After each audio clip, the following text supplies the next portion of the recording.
Loading boot sequence. Loading primary boot drive. Loading Eden operation. Loading personality.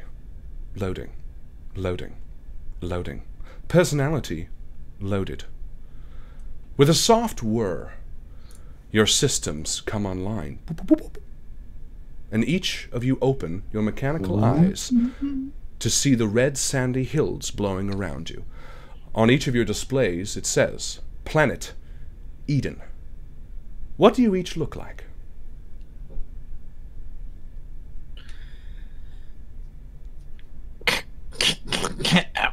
K1LL3R here. K1LL3R is a small red-colored aluminum-plated robot with triangular-shaped tracks for legs. A circular saw blade is my right hand, and in my left hand is a taser-styled claw that constantly buzzes as an arc of electricity transfers between the pincers. My small rectangular head houses two flappy eyebrows that constantly move with my emotions, and below it is a small node that chatters up and down as I speak. Who's here with me? Oh, K1LL3R. Hello. Oh, where are we? We are looking at a very smooth, conical-shaped robot. Kind of has like a shiny red casing and a very high-tech screen display for a face. Kind of glowing teal eyes and a mouth that moves to enunciate every word. Long, dangling, corded arms, very mobile, and four grasping pincers on each hand. She's kind of rolling around on one wheel in the red sand. Oh, I'm Jobot. It's wonderful to meet you. Oh. Wonderful to meet you as well, Jobot. And K1LL3R, is it? Absolutely charmed. That's right. And sitting in the middle of the two other robots is the biggest robot of the three of them. She is wide and round with spherical shapes, a big bulbous ball of metal, and on top her head is also a big ball of metal with black, kind of rough looking metal spikes sticking out of her head, and every now and then a little zap of blue lightning zaps between the little arcs and zigzags. And this is Mama Bot. Mama Bot at your service, and it is absolutely fine to meet the two of you. Well, thank you, Mama. Oh, I'm not sure precisely where we are. What is your prime directive, Mama? Well, my prime directive, or how I was programmed, was to do four things. You see, Mama stands for four things. M-O-M-A. I manage, I operate, I maneuver, and what was the last one? Oh, that's right. Apple pies. And, wow, that's amazing. I hope you don't burn the apple pies. Mama never burns an apple pie. But I think you might be talking about a different directive. Is that right, Jobot? Well, Mama, of course. You know, the three of us here on this planet Eden. What is our prime directive, Mama? Yes, why have we been programmed to detach here? That is a good question. Let me just check my backlog. 1 second, and my eyes roll into the back of my head. Ah, I got it. Our prime directive is to retrieve the Eden Beacon. I wish I could tell you more. And as Mama being the leader of your 3 robot collective, she is given the very precise instructions from the headquarter, the one at a time, of course. Yes, it is the Retrieve Eden Beacon. Well, I haven't a single clue where we might start. In fact, where are we right now? Well, if I can just, I have no abilities to navigate. Sorry. The 3 of you sit in a rather deep crater, indented from your impact on this planet. You look high above you and see that there is a large, glowing purple sun, dimly illuminating the red sands around you. Sand is grinding in your gears as the wind blows it wildly. Mama, your heads-up display does show that the beacon is blipping. It appears to you in sort of 3D fashion along the red sands, a trail of dashes, red dashes heading towards an isle of tuberous-looking trees, tall and far off in the distance. Beyond that, these sands look quite slippery. Well, I got something on my heads-up display, so if you two will just kindly follow me, we'll find that beacon in no time. Off we go. Right away, Mama. It sounds good to me, Mama. Let's go.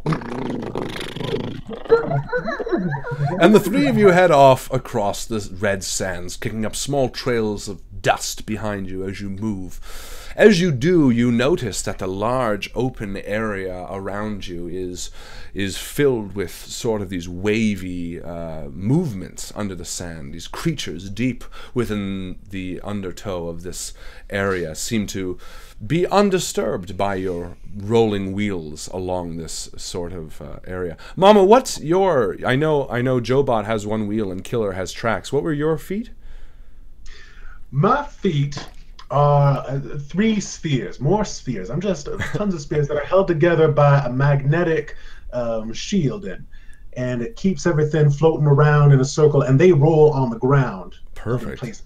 You're like a massager. Yeah. Perfect. Just like a massager, yeah. And yeah, the 3 of you sort of begin moving towards the tubular-looking forest, which is sort of large, purple, thick stacks of what almost looks like husks. You can sort of see as they bend along the skyline, they sort of show big craters within them, and you assume they're almost hollow as you begin towards them. It's quite a distance away. As K1LL3R moves along, he puffs out dirty smoke out of his rear. His little diesel engine within him is puddling away as the electronics around him shake. Oh, it looks like we've got maybe some problems getting through. Looking up at the other 2 bigger robots around him and pulling out his circular saw, he begins to cut down a path between the tubular trees. You haven't quite made it there yet, but your depth perception is quite off as you see K1LL3R sort of extend his saw and wave it back and forth. From your perspective, Jobot, sort of being a bit farther back, you see that what he doesn't understand is something called like depth perception, and K1LL3R. I must interrupt you there with what you're doing with that saw. You are clearly a very beefy boy, but as you can maybe not interpret, we are very far away from our goal. What do you mean? And before you can finish your sentence, I've hit a rock with my saw blade, And to your astonishment, it cuts the top of the rock off. Whatever do you mean? Oh, I see. We're too far from the trees. Oh. You have to like recalibrate the distance. It's like old-fashioned, like, and it goes, and it's very it's not human. It's very robotic because again, from your perspective, the trees seem very small, and as you get closer, you see how large they are. But as you cut the top off the rock, it sort of falls over and begins oozing this sort of purple liquid, just sort of starts pouring out, and the rock actually stands up, steps to the side, and sort of moves and then sits back down. Oh, I'm very sorry for your damage caused there, little rock person.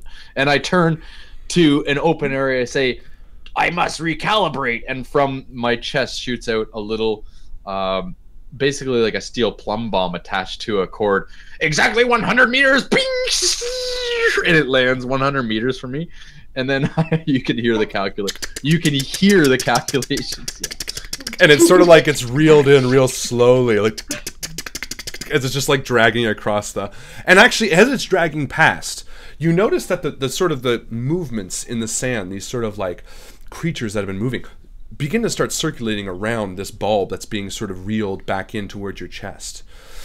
And after a moment, this large jaw of this sand-like creature, you see its yellow, long, thin teeth snap out of the sand and bites down on your recalibration tool. Ow! And all of a sudden, it begins pulling you across the sand. And in a very... Stay calm now. Stay calm. Jobot, let's grab hold of him and try to pull him back. And in a very... Mama. In a very cartoonish way, I look towards the camera and start getting pulled.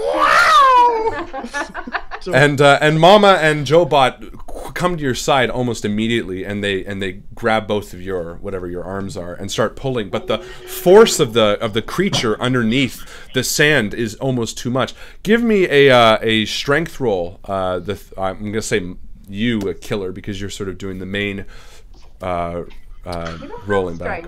We don't have strength. Search, Sorry. defense, and repair. Let's call defense then. Or sorry, your main attribute is muscle, is it not? Yes, and actually, so my defense is 5. Okay. And my repair is 4. That's Perfect. where Well, I'm going to give you basically your main abilities, which you each have, are all going to be 5s. So you have a muscle of 5. And how many D6s am I rolling? Well, as many as you want to add. We're using the Wushu system. 20. So as many as you want to add to I'm going to say to a maximum of 4 for any narrative elements you want to add to the scene. Oh, I see. Well, I think I'm just gonna do with what I added there with the whole cartoonish looking towards. Oh, right. No, you're saying escaping this. So then I pull out my saw, and no, I take that back. You start hearing my motor pulling even harder, and the part that it's attached to inside, you can see it moving the plate of aluminum on the outside, and my tractor wheels are moving backwards now. But even though they're moving backwards, the sand is still moving forwards, and I'm getting little clouds of red sand are sort of puffing up. So actually, what should I roll for there? How many? We'll say 2. That's perfect, and you just need to get below 5, so you succeed. So after the 3 of you are pulling, you manage to get your ball back as it sort of whips back into your chest, and your little pocket shuts. But as it does, the creature emerges from the sand, and you see it in all of its glory. Justin, what does it look like? This creature is a monstrosity, and as Mama's sensors pick up everything, she gasps, a low gasp as she takes it in. This thing doesn't just have teeth, it's got grinding gears that shift and meld towards each other and rip as it dives into the sand and then back out, almost like a worm. But when it reaches into the air, it actually lets out it lets out wings that help it soar just a little bit, almost like a flying fish, but giant and with gnarly gear teeth. Beautiful. And this creature lands right in front of you. And below, if you're watching along in the Discord chat, below the Fate of Eden chat, you're going to see the Fate of Eden creatures. And basically the way this game is going to work tonight is as we create creatures, the community is going to name them, and we're going to vote on which one we like the best, and you'll see how it comes up later. So I want you each to, or whoever wants to play, go throw a name in for that creature right now in the Fate of Eden Creatures Discord chat. So do that. Can you actually like show a picture there? Because I didn't realize there was a picture on screen. No, there's no picture. That's Alex I showed a wrong picture, there. but it wasn't. Gotcha. Didn't make it to air. Didn't make it to air. It was just for Alex. So yeah, It was post your creature. Yeah. It was something I had from previously, which will come up, I suppose, in later game. So the ball slaps back into your chest, Killer, and you sort of get knocked back into the red sand. How big is this creature compared to us little robots? I'm going to say he was sort of the length of the three of you. Okay. So it's a big, Maybe big, like big boy. 8 feet long or something. Wow! I can't believe that actually happened. What kind of beast is that? Oh my goodness, it looks ravenous! And as you sort of, it sort of looks up and goes, "Plah, plah," and realizes that the metal in its mouth wasn't that tasty anyway, and it dives back into the sand. Oh, well, that was rather rude. Yeah, exactly. Yeah, that was rude. Yeah, you better run there, sand creature, whatever your name was. Oh, somebody searched their database for the name of that creature. You can search the database right now. If anyone would like to, you need to roll a 1d... 1, 2, 3, 4, 5, 6, 7, 8, 9. If you want to roll the 1d10, you can find the name of the creature right now. Or you can wait. Somebody go for it. Do it, Joe Bot. How do I roll a 1d9? Sorry, 1d10. I'm just going to call one. There's more anyway, so... Cool, I was gonna say. It's a 4. So, 1, 2, 3, 4. The name of that creature is the Koricus. Koricus. I believe that's the one moment. And we see the display of Jobot. It's like a pink and yellow theme to the display, and it kind of has an image of the creature like resplendent, winged in the air, and kind of zooms around it all like 360 degrees, shows you all angles of this crazy sandworm. That's a Koricus! Oh! What do I know about this creature? Well, you know everything that's been described to you and what you just experienced. You guys are creating a database. Okay. Like you're sending the information up, and like basically it's collecting through your CPU memory. It's sort of analyzing what the creature would be based on like the way they name stars. You know, it's like who found it. This is like No Man's Sky. Yeah. That's not why it was intentional, but perfect. That's a great analogy. I don't know what that is. Oh, you will. I turn to the others. I say, listen. There might be more of these Korikai? It's Korikai, of course. When you pluralize the U-S, it becomes an I. Hey, we haven't fully escaped the Korikai, so we need to keep running and get out of this desert into those tubular trees. Tubular Yes, trees. Mama. Tuberous. Well, I have to say that I'm not too afraid of them, although if they did try to eat me, then I would, but I'm sure I would be able to defend us. But either way, we should probably get to the tubular trees as soon as possible. Okay, let's go! And the three of you continue across the red desert, leaving tracks behind you. You make your way to the Tuberous Forest. This beautiful... basically, as you reach the edge of it, the red sand begins to fade away, and even the purple sun now changes to sort of a more greeny shade, which seems odd. The trees, or the tuberous plants that fill this forest, are large. Again, the size of trees for us humans, and hollow. Sort of big, long spheres that reach up well past. Again, the height of trees, and Spheres or cylinders? What did I say? Spheres. Cylinders. Sorry, I have a cold. But they stretch up, and the sand sort of gives way to this sort of mossy, almost yellowish sort of sponge-like material that gives your gears a bit of work. And as I come up towards the trees, I do, looking at them, is there enough room for my robotic mates here to oh yeah, there's enough space through? between these. Yeah, it's again, think of like a forest, but the objects are different. Being up close, there sure is a lot more room than I thought. And then I hit one with the corner of my body, and you hear.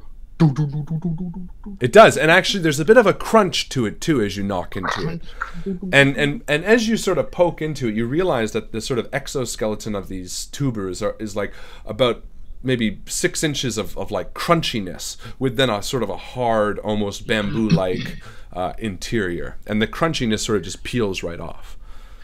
My, these are quite interesting. And I start to press my arm into a little bit more, my saw arm, without turning my saw on. Yeah, and you're like, you sort of carve out this nice little dome into the side of the tuber. And then as I do that, I start to go into the tree. I'm like, whoa, what's in here? And you start getting into the tree a little bit, and then you touch the actual sort of meat of the tree, the hard before the hollow, and it's too hard for your sort of just natural little shovel hand. So of course I turn on my saw light. And as you do that, the tree begins to sort of shake a little bit.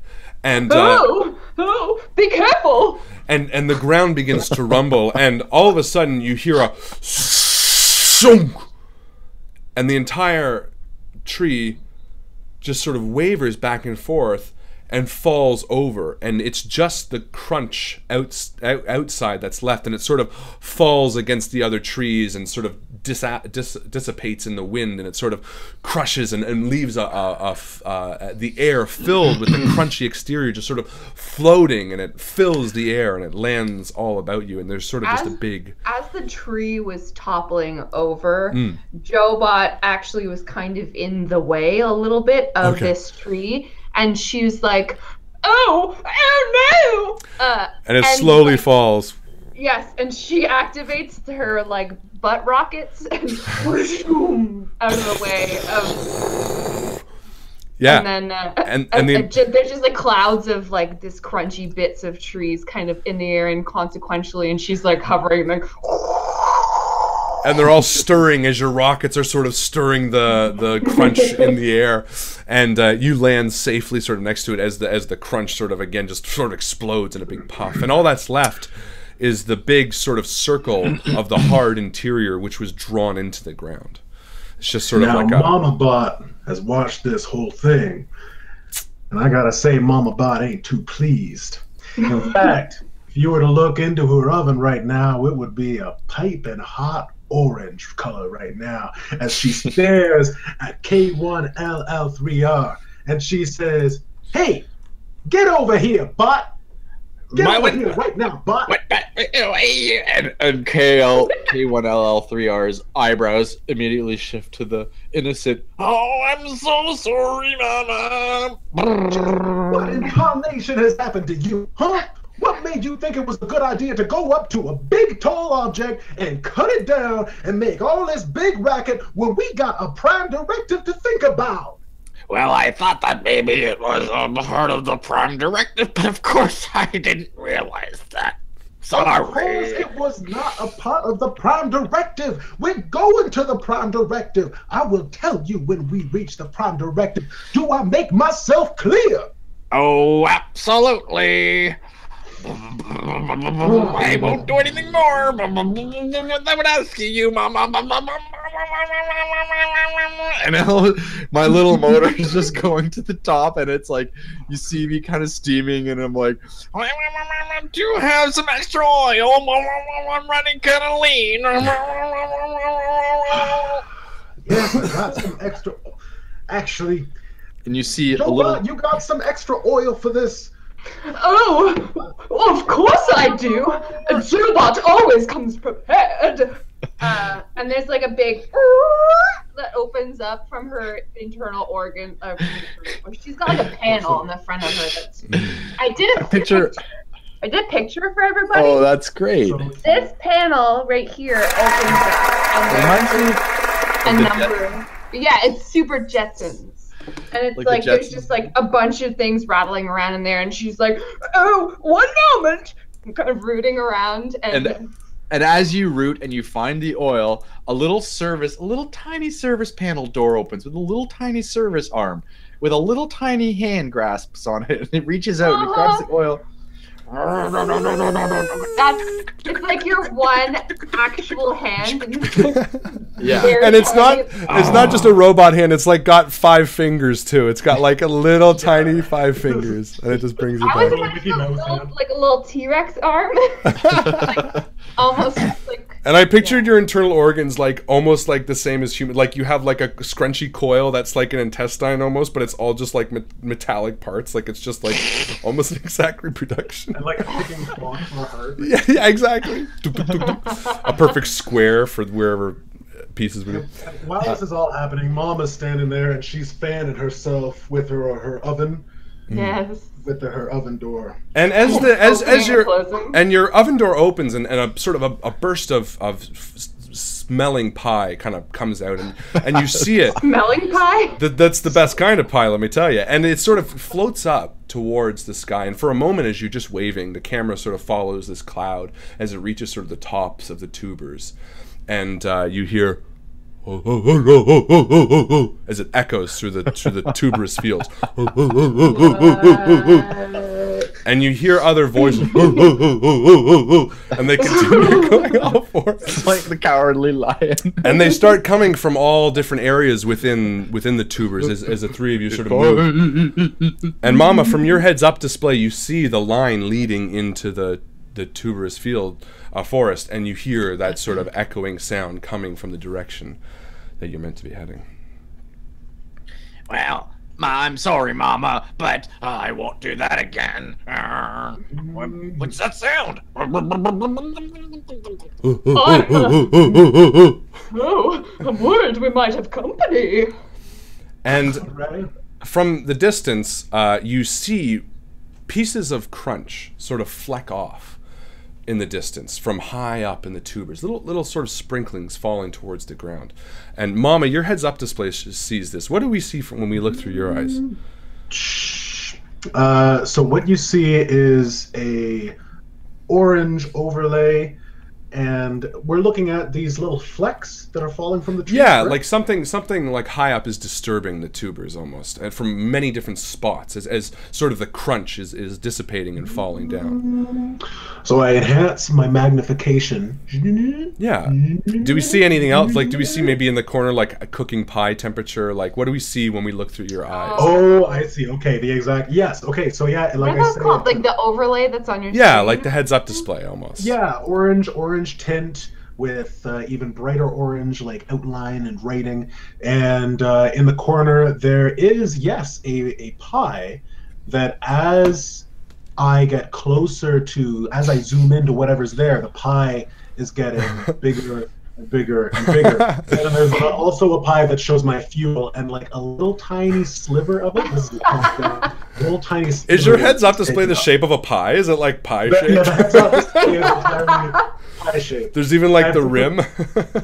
Exactly. Yeah. There's the rim of the pie. Okay. Yeah, and as you zoom in, you see this creature, many creatures with 4 arms. They have large, elongated heads and jaws, almost double the size of a normal.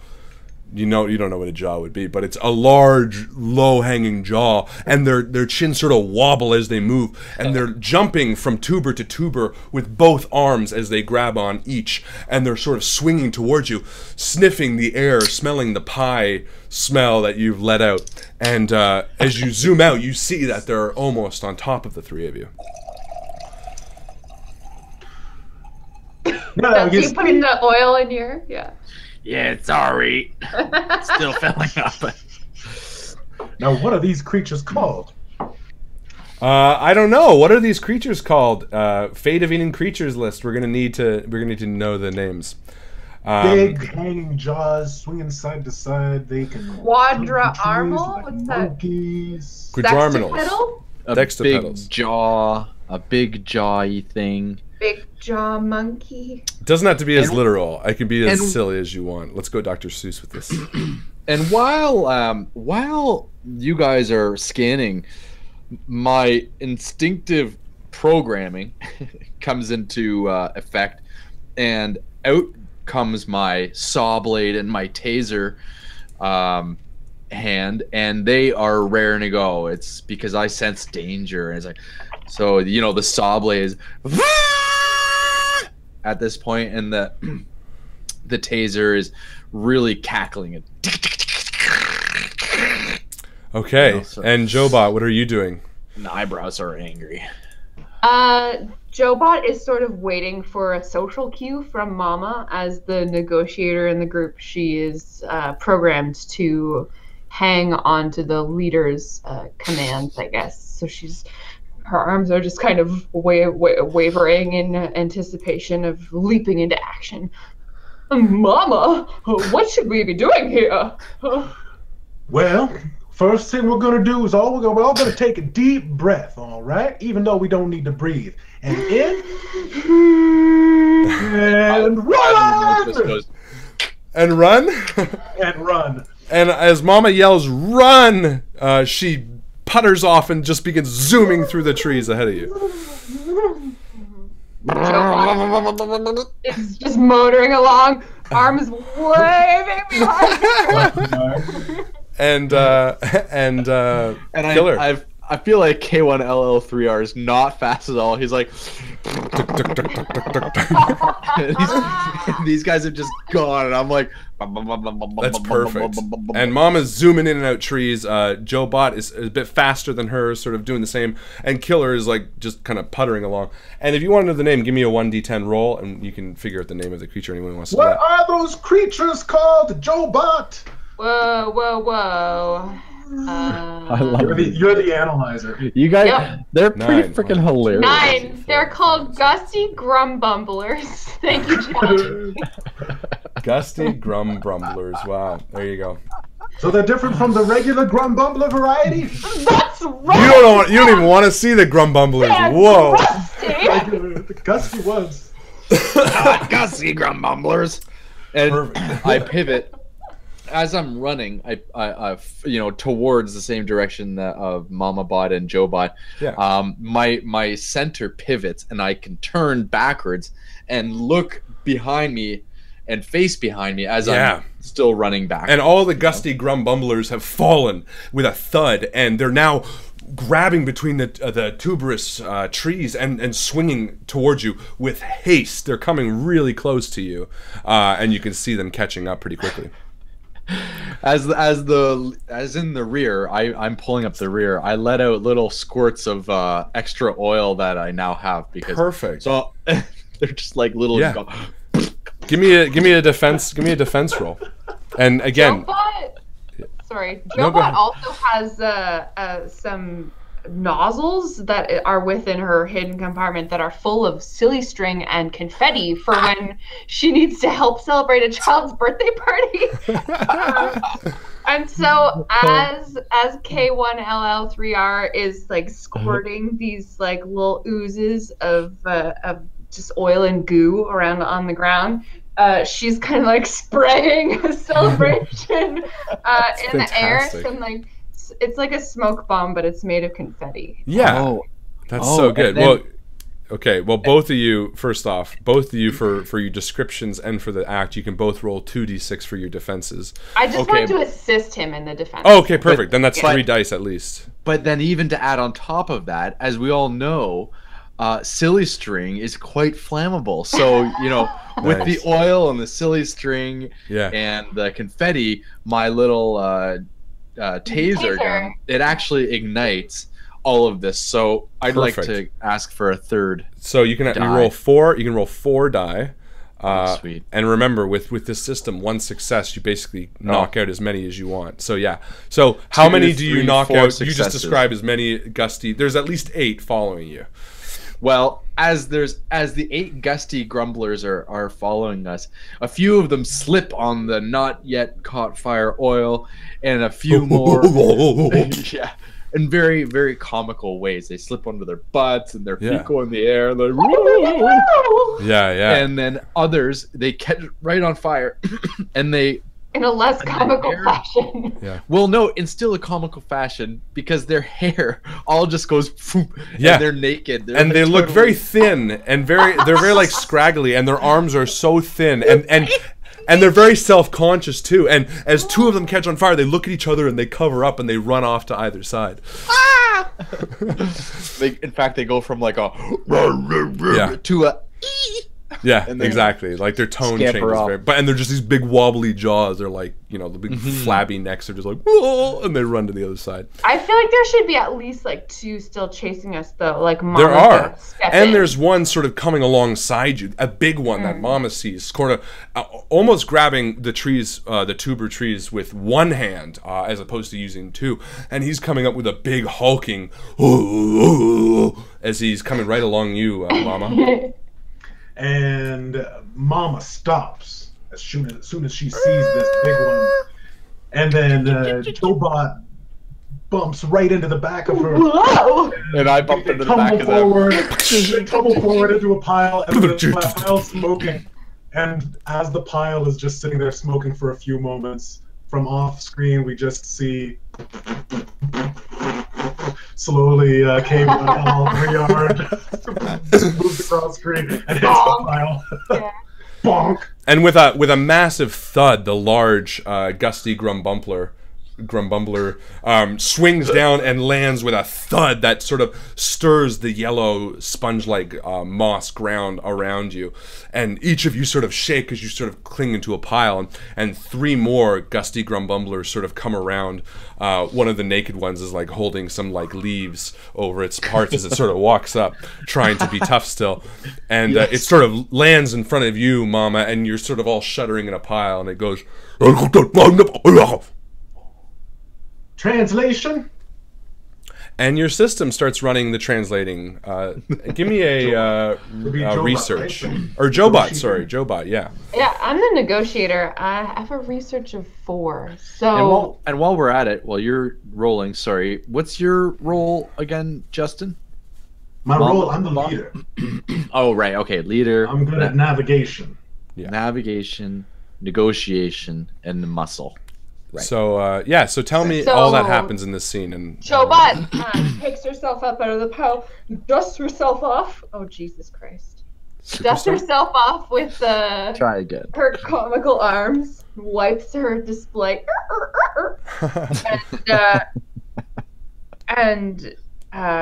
and turns her display towards the gusty grumbumblers with an expression on her face that is just a question mark. There's no eyes or mouth. It's just, and it's trying to read what they're saying. So I'm gonna roll research. Sure, give me 2 for the description and for the actual act. So 2d6. Yep. I rolled 2 successes. Fantastic. So you understand exactly what they're saying. And basically this creature says, "What are you doing here?"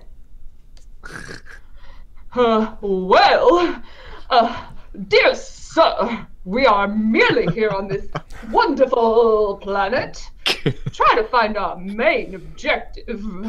The arms are killing Now, me. Jobot says this in the language of these creatures. What does that sound like, Jobot? And the creature sort of comes back, and the others around go, which you understand as, "Oh my God, what the fuck?" And the one in front is like, "You speak our language? Jesus, that's so cool," he says. Well, I didn't go to robot school for nothing. "What is a robot?" he says as he sweeps up the ground and tosses it. And Killer and Mama, not understanding what's going on, see this gesture is like very, like, frightening almost. But he's just like asking a sort of a mundane question. It's like German, really. Oh. And I look at Mama. Creatures are very intense. Very scary creatures. It's all right, everyone there. Yes, they are scary, but we are speaking. Just give me one moment. And he sort of he comes back at your arms and he begins to start emulating you. And he's like, why are you moving your arms so much? Oh, this is something that I'm programmed to do. Specific cultures are made more comfortable when I have a lot of movements in my speech. If you'd like, I can try to keep a little bit calmer for you. No, it's okay. Actually, our culture is very similar. And all the gusty grumbumplers around are like, yeah, we're totally like that too. And again, they start screeching and throwing the sand up in the air and much to the dislike of the other two robots in your party. Because again, and K1LL3R just looks up at Mama. What do you think, Mama? Stand by, K1LL3R. We might need to fight. Oh, well, that's my middle name. So what's your name, and what are you doing here, and how can we help you? Well, my name is Jobot. This is Mama and K1LL3R. And he walks over to K. And he's like, "So nice to meet you. I'm glad we could be friends." And K1LL3R zaps his nose with his taser. And the creature jumps back. What the fuck? He says, and all the creatures are like, fucking hell! What the hell? What's going on? And they're all throwing their shit up in the air. Please keep down your language. We are very polite robots. And he looks to you and he says, Jobot, I thought we were cool. What the hell, man? Your friend just zapped me. I'm very cool. And give me a calm roll. All right. I am very cool. You're very cool, minus the R. I mean, I did it. Hey, nice. So he buys you, Killer. Look at you. Give me a calm roll too, actually. It's really, really hot. Yeah, it's a lot. Eh? It's like just one. Yeah. Column does an equal to it does. Okay, so he buys it. You're yeah. being calm, which is actually sort of a deterrent in this case. I think he thinks that you're sort of putting one on him, and he says, "Tell me what you're doing here right now, or else I'm gonna take you to our village and lock you up." Oh, he says to you, Joe. Does anyone understand but me? Correct. No. Yeah. No one understands. Yeah. If you can send us the language translation protocol that you're using right now, Or translate for them. You could just be like, "This is what he's saying." Mama, he wants to know why we are here and what we could possibly want with this planet, or else we'll be sent to the jail. Oh, well, we definitely don't want to go to jail. We got a prime directive to complete. Let me just search my backlogs 1 second, see if they say anything about confidentiality. And unfortunately, your backlog is completely empty. You have nothing other than the memory of booting up your system, landing on Eden, and the lines retrieve Eden beacon on your... And again, that line is going straight between the Gusty Grumbumple's legs. Well, the prime director says nothing about... Such a good name, by the way. Gusty Grumbumpler. I Gusty fucking love Grumbumpler. that. So good. Very It's so good. satisfying to say. Gusty It's like umami for the tongue. Grumbumpler. Yeah, it's just so Mama, satisfying. with your permission, I'd like to let these good folks know about our directive. You're picking up a bit of my accent, it seems. I would be fine with that. It says nothing about confidentiality. So, if you please, let them know why we're here. Yes, of course. Well, Gusty Grumbumblers. God damn it, I can't not do your accent. Our mission statement is to retrieve the Eden, what was it, Mama? Beacon. The Eden Beacon. It's some direction over there. And he sort of turns and he kind of says, "In the direction of our village?" Oh, I suppose. Maybe that's the case. I suppose we can take you there. What did he say? Oh, Yeah, what are you talking about? more. There's more. Let's not interrupt it. If you can let me hit your friend back for zapping me. Well, I suppose. Whoa. One moment. K1LL3R. Oh, If I could yes. have a word with you, please. But of course, Joe Bond. Why? What's going on? I don't think he liked that zap very much, but maybe he shouldn't stick his face in my face. Yeah. The Gusty Grumbumblers have a kind of very specific ritual they would like to complete with you. Oh, with me? Yes, it's a very special kind of ritual that Well, very it confers authority on you, and it tells you that they love you very much, which they do. oh, And his head And- extends, so he's standing. And as you're talking, Wow. the gusty grumbumples that are sort of at the Okay. side, as you're talking, the gusty grumbumblers that are at the side are sort of coming around you, Mama, and they're like opening your pie drawer. They're like, And I pull out a rolling pin that's in there, and I start swatting it. I said, "Get back!" and they sort of Nobody touches recoil, Mama's oven. and they're all sort of like curious, and they're sort of like picking things, off of you guys. And sorry, continue. The ritual, K1LL3R, is that one of them will apply force directly to your face module oh, with their hand. We'll apply it. force directly to your face module. well. You may experience some discomfort, but I assure you this is a mark of great respect. Well, as K1LL3 3R, as son of K1LL4R and K2LL3R, this would be a great honor, and of course, my facial botanicity here is fully capable of accepting such pressure. So please tell them to apply their pressure to my face plate. Oh, I will. And she turns around and says, "You can punch him if you want." He's like, thanks. And he walks over and he punches you so hard that your tires spin and you go flying back towards a tubular tree. And you knock it so hard that the interior gets, again, sort of, it retracts in, and the whole sort of empty husk of a tree falls over behind you and fills the area with sort of a crushed wind. And I simply stand there and go, Wow, what an honor!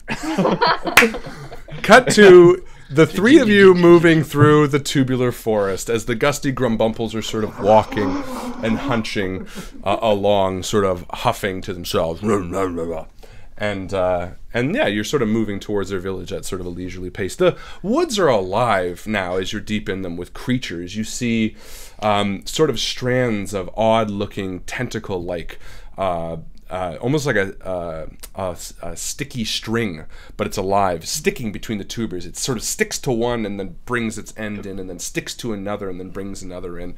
And as it sort of just seems like this, this creature, the gusty grumbumple sort of is like, "Hey, Steve," and the creature goes, "Oh, hi," and continues going on its way as you're sort of moving through this world, sort of trying to understand exactly where these things all fit in. I want to say that as we move along with the gusty grumbumblers, that just like in that one movie, which you'll know, 13th Warrior. Oh yeah, where we all start to understand what the gusty grumbumblers are starting to say based on our artificial intelligent computers, And also just context clues. yeah. Mm-hmm. Like he's like, "Man, I'm hungry," and he pokes his eye. No, but that's such a good scene, by the way. 13th Warrior, I fucking love that scene. We've It's talked like about it before. I know, but on the stream. yeah, that's right. We have. Oh well, it's such a good scene. Good movie too. Anyway, so yeah, you're starting to understand, and between that and Jobot sort of sending you the, the information, you're sort of learning, and you continue moving through, and eventually you hear sort of this. You hear this like pan flute type music, almost like as you come. I was gonna say drums, but it's like that's a bit too cliche. So you come in and there's a big gusty grumbumple like bouncing on a pan flute. Like the edge of a fucking wood. He's like just dancing back and forth on like one hand, but looking like super tough. He's like, and you guys approach and you see him, and the big gusty grumbumple starts dancing along with him, and they sort of like go in this like dance circle as the other gusty grumbumple sort of like watch and wait as the three of you are sort of just idling there, and they like dance at each other, and he's like, and then he leans it towards the gusty grumbumple that you've been with, and he goes, doo. And they're like, yeah, and then they kiss, because that's how they greet here, and they just do this really passionate kiss, and you see their tongues like touching, and then just this really intimate kiss, and then they stand back, and he motions you into the village as the rest of the gusty grumbumples kiss the creature as they enter, and then they wait for you to kiss. To kiss who? The big gusty grumbumple playing the pan flute that's at the door. Oh, so he like... Yeah, he's like, no, now... That's the thing. Yeah, and then he waits for you. Okay, so what are we listening to? I don't know, something in the background. Yeah. Jobot can't make breath with her, like, face module. Right. But, so she just, like, makes a tone, like, whoo. And he goes, hello! And he's like, oh, and then he goes... Yeah, she has like a little antenna on the top of her head. Yeah. So she just like puts it in his mouth. Perfect. And it touches his tongue, and it gives him a little zap. He's like, oh, oh, and he kind of points to the door, and you're good to go in. And Killer, you're up next. So he points the pan flute towards me. Yeah. And then with I have this incredible force that comes out of like the windpipe in my upper facial region, and so I put my mouth to it, and it's like like the loudest blow you could ever imagine. And he goes, oh, oh, oh, and he's like, oh. And then my neck extends up to the height of the creature. And I put my faceplate towards its tongue and he just sort of rubs his tongue on you. And I move my eyebrows up and down with it. Yeah. And he motions toward the door. Sort of not as excited, obviously. It wasn't a good kiss, but he kind of motions. So you're now you're the least liked out of the three. And Mama, he looks towards you. Now, Mama has very sensitive circuitry up in her head, in fact, in her entire body. And she looks at the grumbumbler, the gusty grumbumbler with its mouth open, and in a Ren and Stimpy style, it zooms in on the teeth. I know that so well. Just saliva, just like... That's such a Ren and Stimpy. I know exactly what you're talking about. The teeth have all like a hole in it. Like a hole in one. Little teeth and too much gum. And yeah, and then like a little bug is like and runs back in. And so Mama sees it's a bit of a problem, and what she's gonna do is she's going to reach into her drawer that she's got down here, and she said, "No peeking." She pulls over her frock and she reaches into this drawer and she fumbles around, and you can hear clang and metal. And she comes out with two cooking bellows. You know, bellows for the fire? Yeah, old-fashioned style. And she uses that on the on that, right. You blow it and it goes, whoo, and it puts a perfect note, and he goes, oh, and then he leans in for his kiss. And then Mama's gonna take a pie out of her oven and like stick it in its mouth. And he's like, and he motions for you enthusiastically to enter the village. And as the three of you enter the village, the others continue kissing and entering.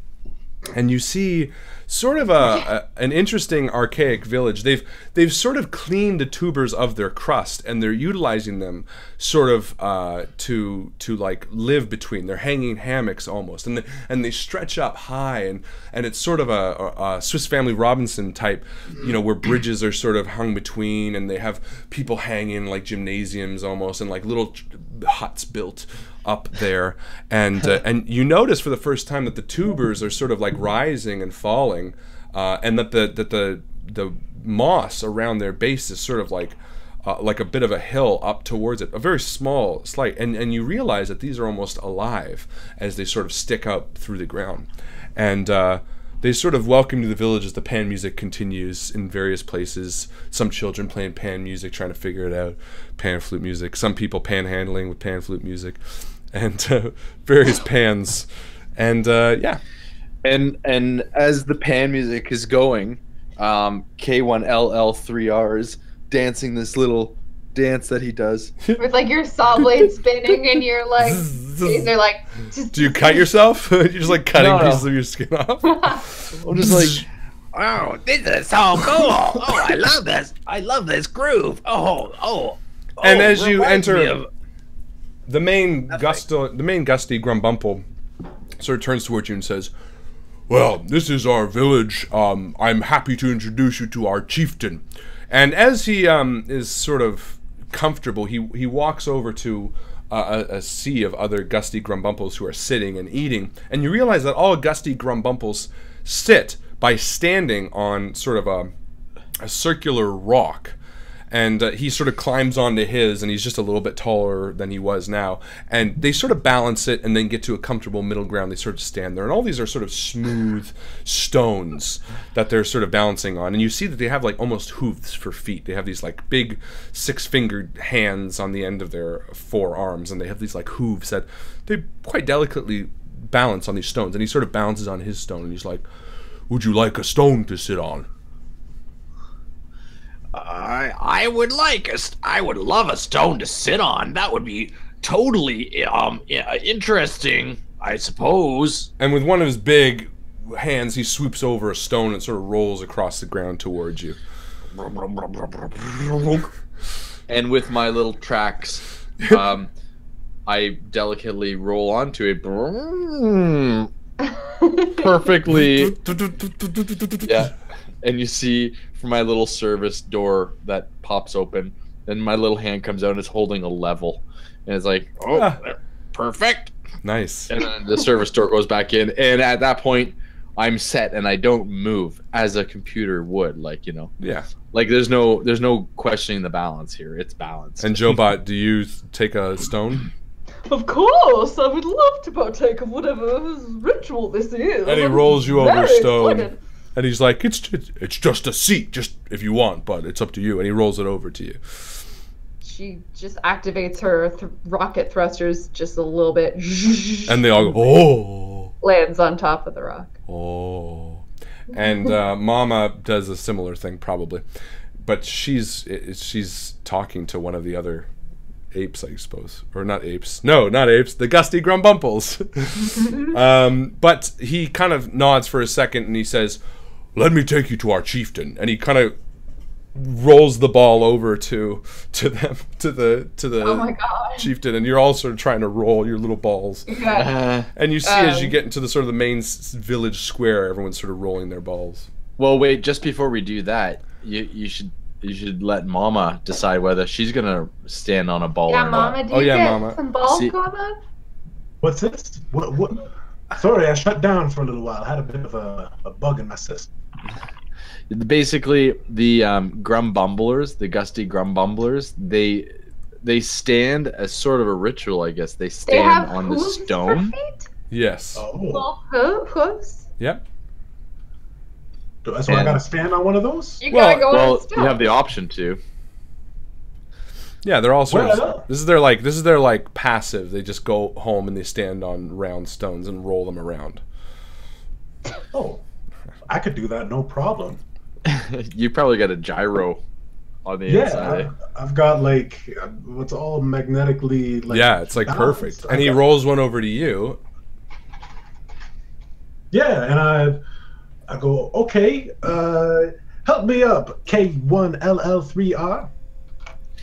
Oh, absolutely. And I'm on my ball, and I lean over and I pull up with my service arm. You little guy? Come on, Mama. That arm is surprisingly strong. Whoop. And you get up on your ball, and the main gusty Grumbumple begins leading you towards. And as you roll down this like slope towards the center, you see all the gusty Grumbumples on their stones, all standing around one main gusty Grumbumple who's sort of teetering in the center on this sort of like pillar, and it's actually like a level to get up there. And he's hopped up, and he's bouncing on his ball, which is like ornate and special. And as you kind of wheel down, your little nice, Justin. There you go. Yeah, you're bouncing. I'm turning a little bit. As you're rolling down towards Mama, your indicator is blinking, and the gusty Grumbumple rolls you down and says, "This is our great and powerful leader, Bugdak." And Bugdak looks down at you and says, "Greetings. What do you want?" And you notice in your heads-up display that the ball he's on is not a stone ball. Is everybody fucking doing this? Jesus Christ. Whoa! The stone ball, the ball that he's on is not a stone ball, but in your heads-up display is the beacon. Oh. And he maneuvers on it as you see the red light of the beacon and the colorful, and it sort of lights up in your heads-up display, Mom, and it's like, boop, boop, boop, Eden beacon acquired. Eden beacon acquired. Oh. And actually, it shows up in all of our displays, doesn't it? Yes, it does. All of your displays immediately sort of light up and says, or Eden beacon within reach, I should say. Eden beacon within 5 meters. And he's sort of standing on top, and he says, "What can I help you with?" And the gusty Grumbumple's like, "Speak to the chieftain if you want him to help you find your beacon." And he sort of walks away, or rolls away, I should say. Well, chieftain, if I may, just to introduce us, this is K1LL3R, my very beefy and extremely wonderful companion. Blah, blah, blah, blah. And this is Mama. She's got a pie in her all the time, and well, she's just about the best leader of the group that I could have possibly asked for. Charmed. Well, before I tell you why we're here, I would like to ask about these seating accommodations we've been provided. It's not really very much what we're used to, but I mean, surely very comfortable. Yours looks custom made, is it? Oh, yes. The chieftain's ball has been handed down for many generations.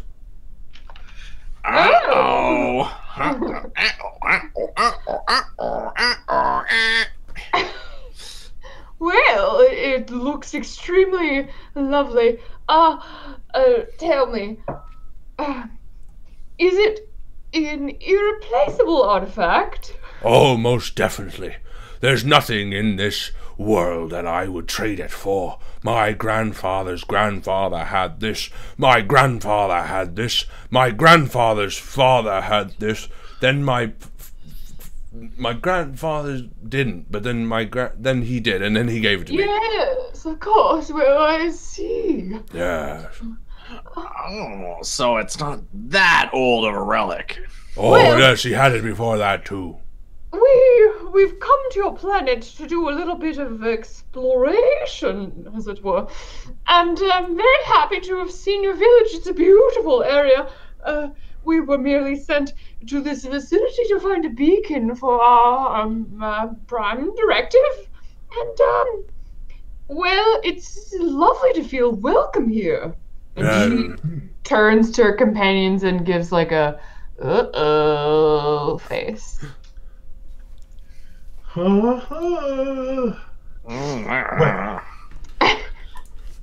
Well, as long as we're here, I want to say thank you very much for your hospitality.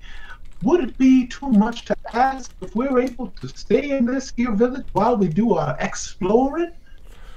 I suppose if you need to. What does this beacon look like? Perhaps I can help you find it. Oh, well, I don't know. It's kind of a thing that we have to just know it when we see it. As Is you it, will. and he sort of ponders with two of his hands as he sort of wobbles back and forth on the beacon. He's like, is it round? Yes, it is round. I do believe. Yes, we like round things. Is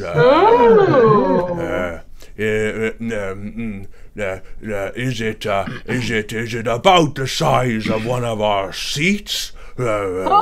Oh, yes, about that size, I would imagine. You know what? I would say so. I wouldn't be surprised if one of these gusty grumbumpers is using it as a seat as we speak. Oh, that's What a They're such simple men. Coincidental. Yes.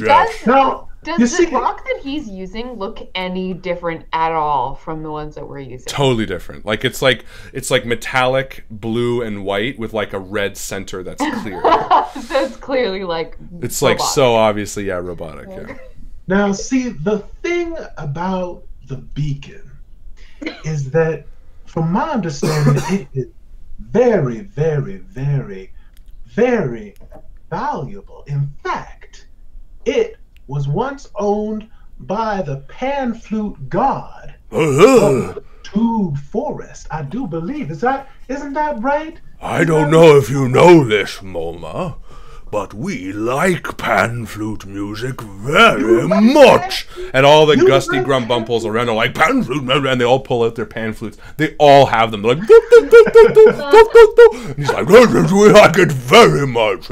Yes, I believe that's correct, Mama.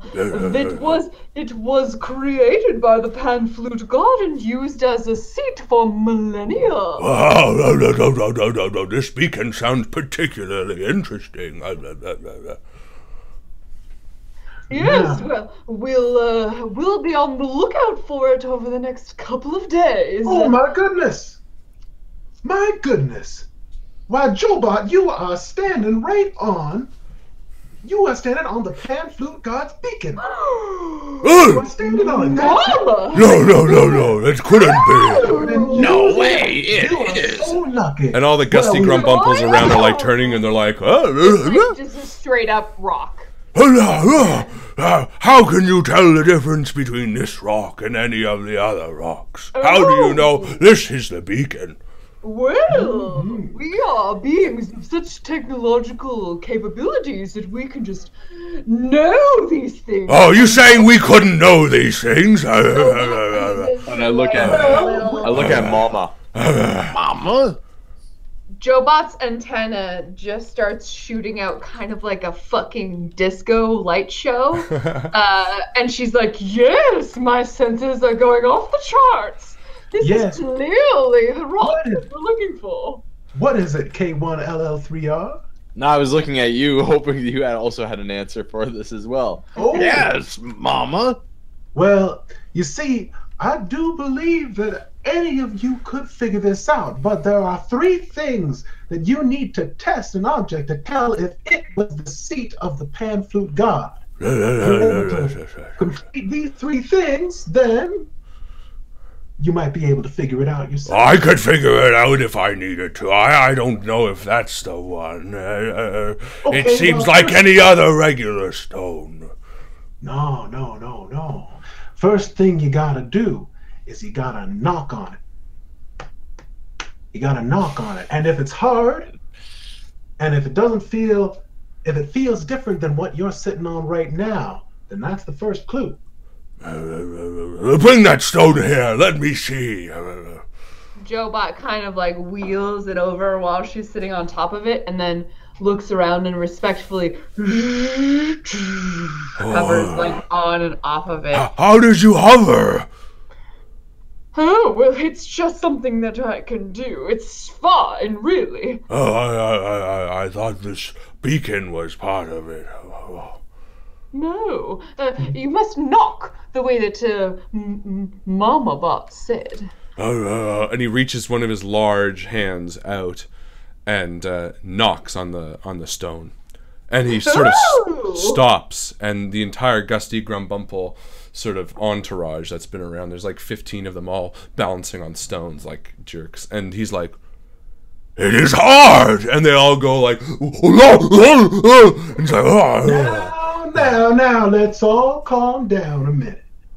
So you figured out the first clue. It's her. Now the second clue to tell if it is the beacon, the one used by the pan flute god, the beautiful goddess of kissing. Well, what is the second clue? We also like kissing. We are. What's the second clue? Well, not only does it knock, but it won't be easily cut. And he looks down at his own saw. Yeah, cut. And he says, so he gets off his own rock and he. Now, K1 LL3ER. Yes, Mama. We know that it's the beacon, but we're here to see whether or not these gusty grumbumblers can tell whether or not it's the beacon. So, if you would do the honors to the... All right, I need something to cut this with. Oh, here! And Jobot reaches down with one of her abnormally long, wiggly arms and holds up just a piece of rock. Okay. This is a fine knife as any have I found. All right. And he goes and he brings it down with such force. But wait. Okay. But Watch what I do first. and I take mine and I cut it right in half. No problem in it. And my stone just cuts right in two in it. And all the gusty grumbumples are like, oh, your stone did cut easily. And Yes, very easily. And yes, the chieftain yes. brings his knife down, and as he does it, just breaks in his hand. The piece of slate that you gave him sort of just snaps. I could not cut it. And again, the sort of, and the pan flute music goes fucking wild. And he kind of brings it back. What is the third thing? And he points to you, Jobot. What? Tell me. Well, the third thing is that when you listen to it, it sounds like something is whispering to you. There is a godlike energy. And he gets real excited, and you can see his nipples are hard through his hair. All right. Oh, gusty grumbumble, silence. Not a word to be spoken. And he brings one of his... There's one little gusty grumbumbler in the corner with a little bit of... He's like real nervous. Oh, silence. And he brings one of his big ears, which is just sort of wiggly, and he sort of rests it on it, just like the loose flap of his ear onto the stone. And he puts both hands on the side of the stone, and he just sits there.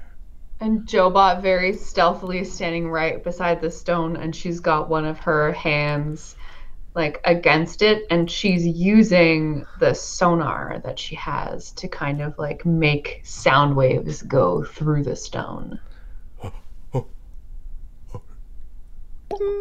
And as everything goes quiet, he lifts the stone above his head and says, "This is the one true beacon!" And there's an uproarious screaming, and all of the gusty grumbumples go wild. And he looks down and he says, thank you for giving us this token of the pan flute god.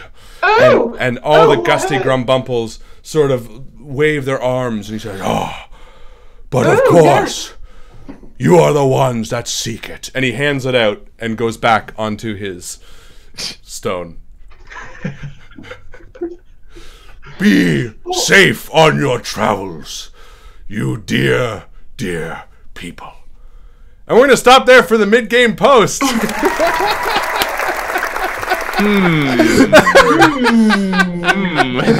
Oh, ladies and gentlemen, welcome to the Invictus stream. My name is always Mr. Harlan Guthrie.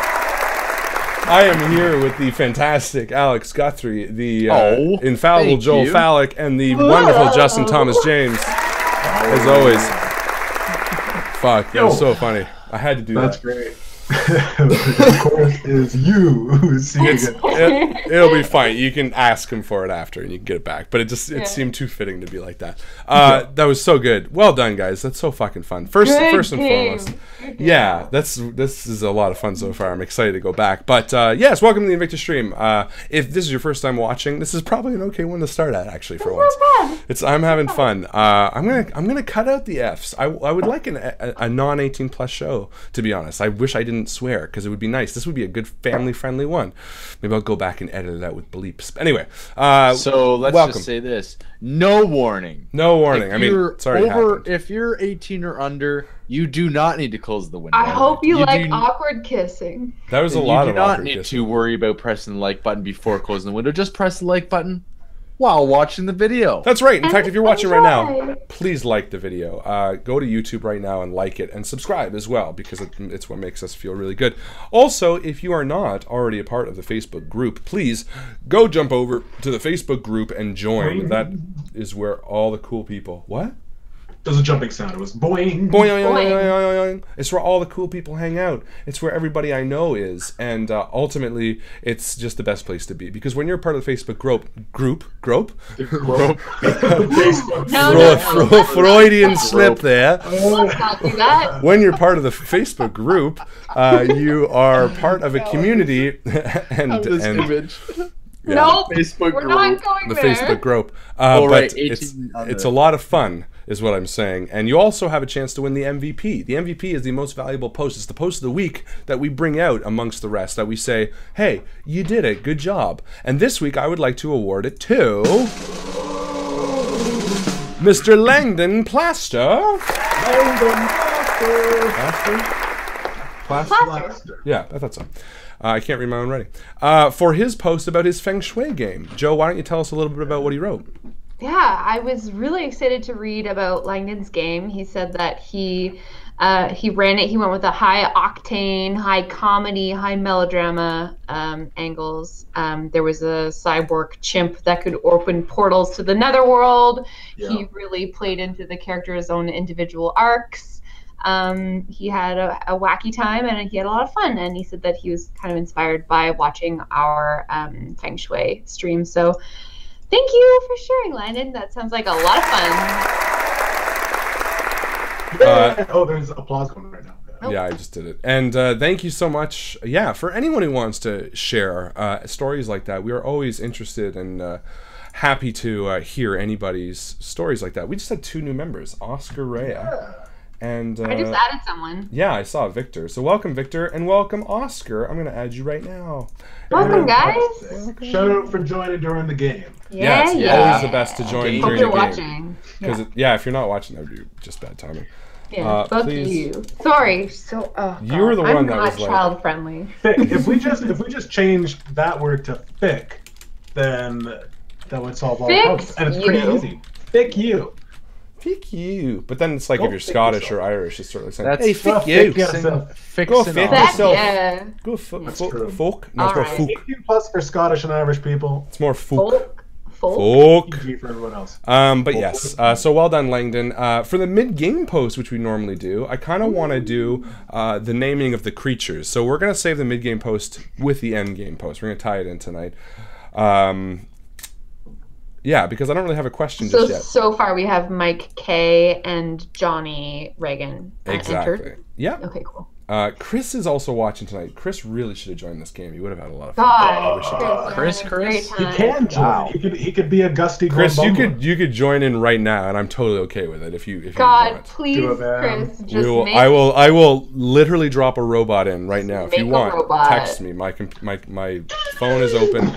Text me out. You know what? I'm gonna invite you now, just in case you change your mind. Sounds good. Literally. How do I add you? Literally change. Now, everyone just saw how I added you. So if you want to jump in, hopefully you know the story so far. If you don't, all you need is you just need a robot, robot name, a personality type. As much as you know so far, we can fill you in, or you can just sort of gum it up. What's everyone's personality types? Let's get to know these bots. Yeah, I want to know. Mama, what's your personality word? Everyone has an adjective, basically.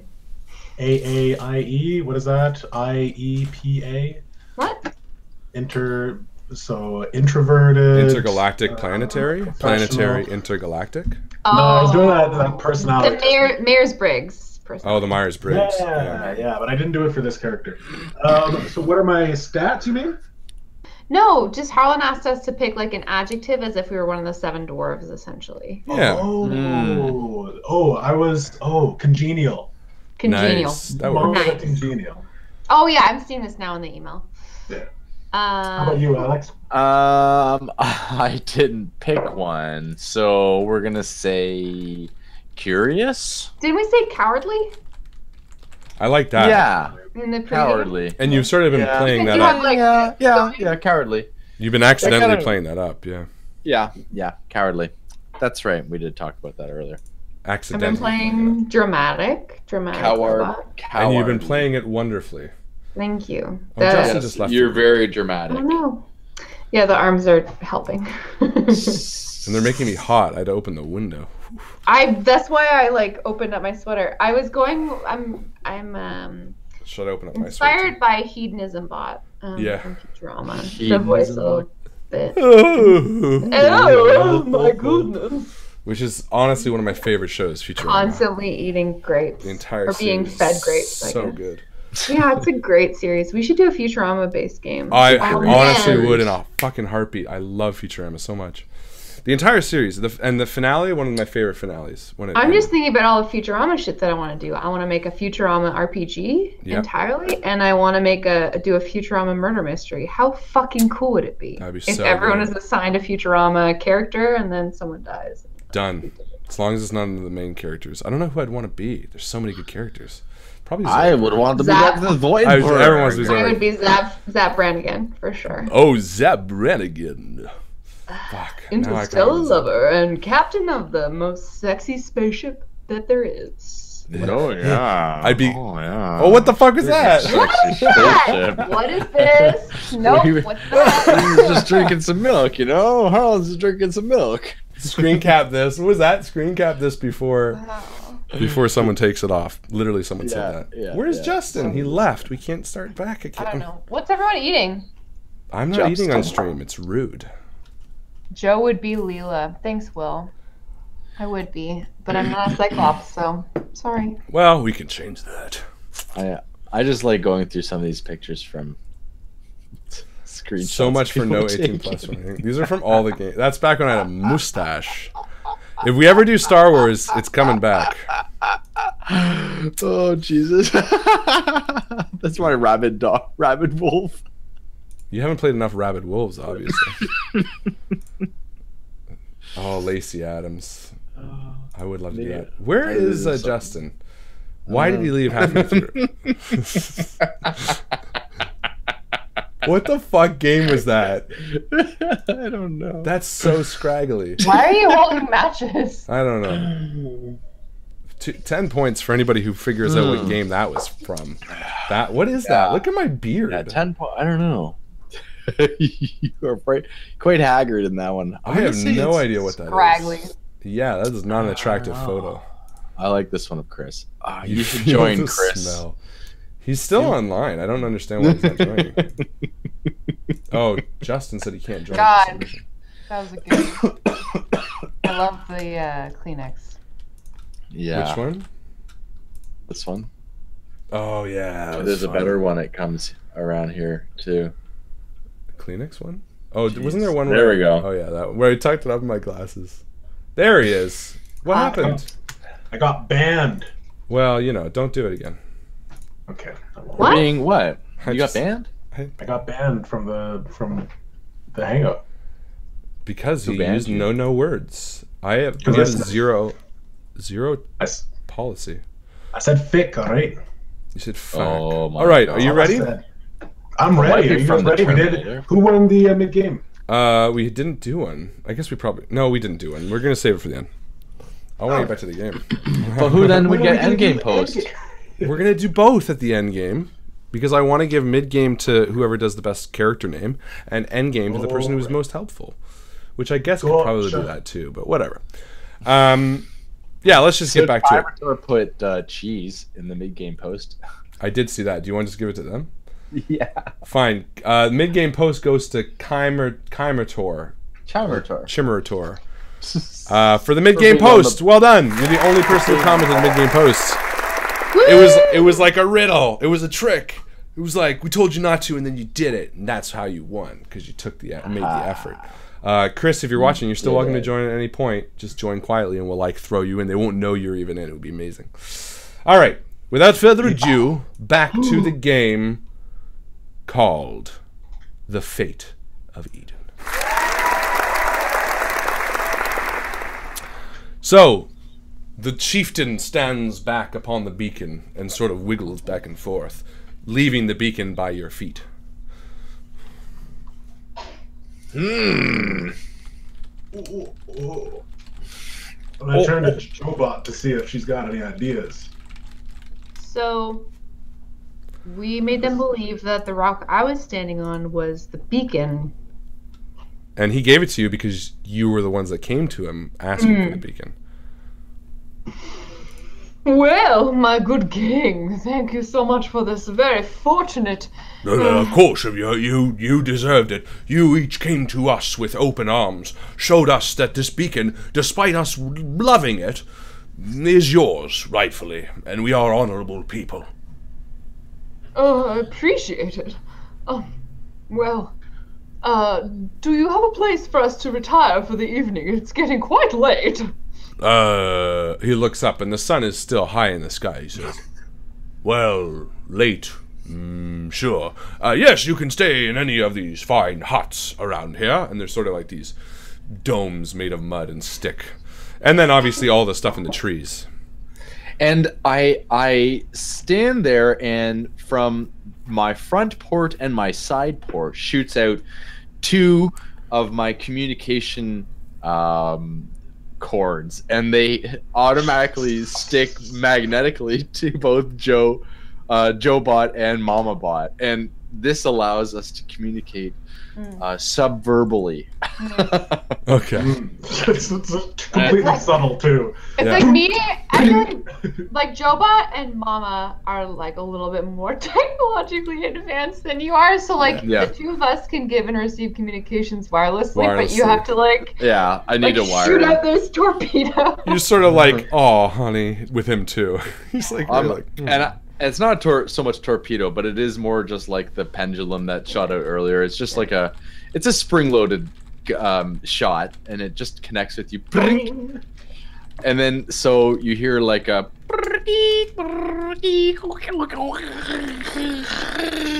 the dial-up modem sound as the gusty grumbumples are just like, you are now connected to K1LLER3R. Oh, guys, what if we just tell him? And this is all internal dialogue. It's coming up on your screens, okay? What if we just tell him that we'll trade him the pan flute god idol for our own idol, for the one that's been in his family for so long? It might just work. K1LL3R. I do say that I don't think that that's such a bad idea, darling. And you see the gusty grumbumpel sort of looking sad and sort of pouting on top of his beacon or his stone. And who's holding the stone? Who's holding the? It's just between the yeah, it's just sitting there. So Joe, you have it. Yeah. Joe. Tell you what, and she's like, and he kind of peeks up. Still kind of like skewered by this like communication missive. We've had a conversation, and we think it would be appropriate to offer you a gift for your hospitality. It turns out that this beacon, it's less technological worth than we would have thought, and clearly it has quite a religious significance to your people. That's right. We wouldn't want to rob you of something that means so much to your people. No, we wouldn't. It's an important artifact, and so we figured that, perhaps we could engineer a trade. A trade for such a powerful beacon? What would you want? Well, the one you're standing on really does not fit in with the rest of this beautiful area. Done. He stands down and he kicks it off, like just so give a shitty. It like bounces down the stairs at you, and he runs down and he grabs a stone, he brings it back up and slams it down, starts bouncing, and all the gusty grumbles look back at him and they're like, oh, and they're all sort of like reaching up as they're sort of touching. He's like, oh, play the pan flutes, and they all start going, and they all start like looking around, and as the beacon sort of rolls between the three of you, Mama, your heads up display updates. It's like boop, boop, boop, boop, boop. Beacon acquired, and it says bring Eden Beacon to Eden Prime, and then a new destination sort of appears on your map, and it starts heading out of the village. And they're all sort of distracted and like dancing around, and the Gusty Grumble starting a song. He's like, I got the beacon from the robots when they came. And it's like a Disney song that you're like walking away from. And the soccer ball, essentially, which is the beacon, lands in front of me, and I kind of, with my service arm, pops out, and it kind of does like a kick, and it kicks it directly towards Mama. Ding! And her hatch opens up and it lands right. It's a bit too big to have inside you, but you kind of can keep it rolling. But it sticks to my magnetic core. Yes, perfect. Yep. And it starts rotating around you like an and again, to describe it, it's sort of alternating blue and white pieces of steel plating around sort of a hollow glass insert, almost like a donut, I guess, and there's a red light inside. And sort of it rolls in a way that the sort of white and blue part moves, but it sort of keeps the gyroscopically, I guess it'd be called, where it sort of keeps the center sort of in place. And cool. And now you have sort of this red line again in 3D across, leading out through a passage in the village, and another exit guard is dancing with the pan flute, and he's just kind of like. They're big on pan flutes here. I don't know. And as we exit, K1LL3R is still. Oh yeah, that's a good tune. Oh yeah, that's a good tune. And he's like, and then we got the beacon, and then the pan flutes like just continue, and then it just like fades off as you kind of continue through the tuberous forest, and eventually the smell of pan flute oil and the music sort of fades in the distance, and you guys are alone in the tuberous forest. Well, I have to say that went a lot better than expected. Without saying much, that could have been drawn out a lot longer. You're absolutely right, K1LL3R, and we are halfway done our mission. High fives all around. Give me a high five, Joe-Bot. High five, Mama! High five, Joe-Bot. Give me a high And five. K1LL3R holds up his hands. Whoa. Now K1LL3R, hold up.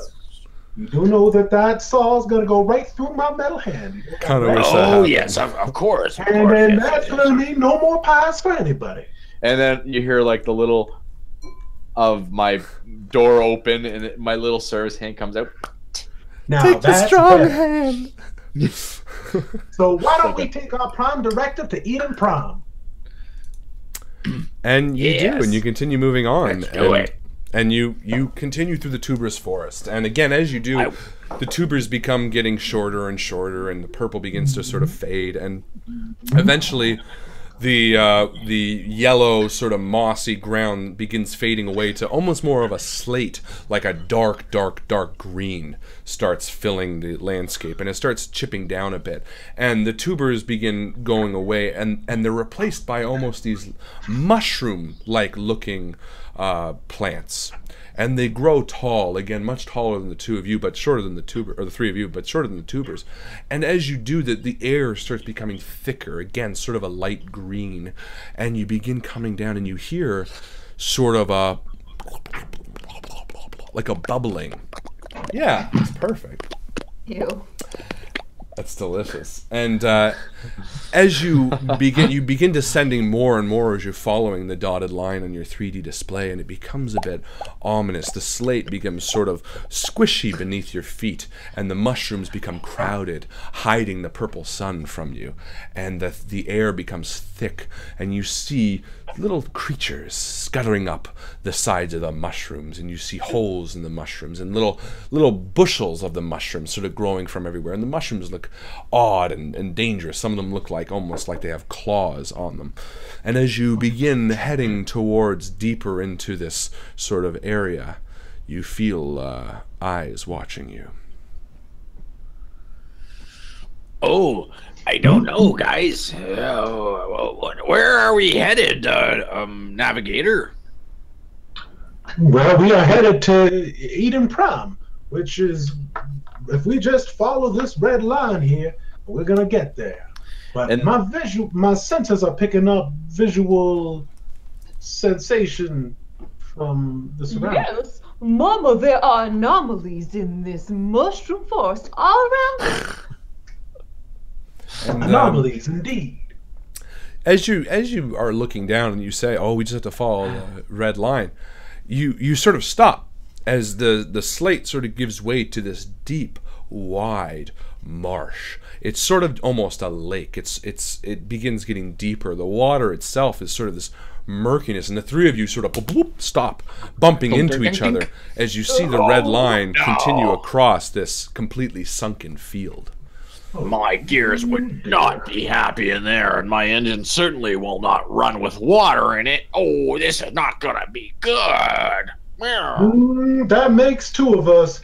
Unfortunately, we can't fly like you there, Jobot. Yes, well, also unfortunately for me, my fuel situation is not perfect right now. That's a good point. How much fuel do we have? And I zoom in, and the pie is about 2/3 of the way eaten. There's about 2 pieces left of pie, and it's starting to blink. Blink, blink. Oh, I'm at about 2 slices. Oh no! And I look at my display. My display is like a DOS screen. everything is made up of run exe underscores fuel exe fuel y/n command not recognized. Yeah. Fuel exe. Jobot's display shows in pink and yellow in the fuel area in the top left portion of the screen. It's like an unsure smiley face that's blushing. And as the three of you are each checking your heads-up displays, you hear a voice cut in from the side. Well, it sounds like you three are in a little trouble. And I turn towards the voice. And the three of you sort of spin, and what you see is a curious sight. It's sort of a furry creature. He's about maybe 2 feet long. His body is made up of a long, thick tail and 4 limbs that he sort of currently is lying on his back. He has a long, loose snout, again covered in fur, and he's wearing these thick goggles which sort of stick out, and sort of a leather cap as he lies on his back, his tongue hanging out. A lick of trouble, I'd say. Can't get across the swamp.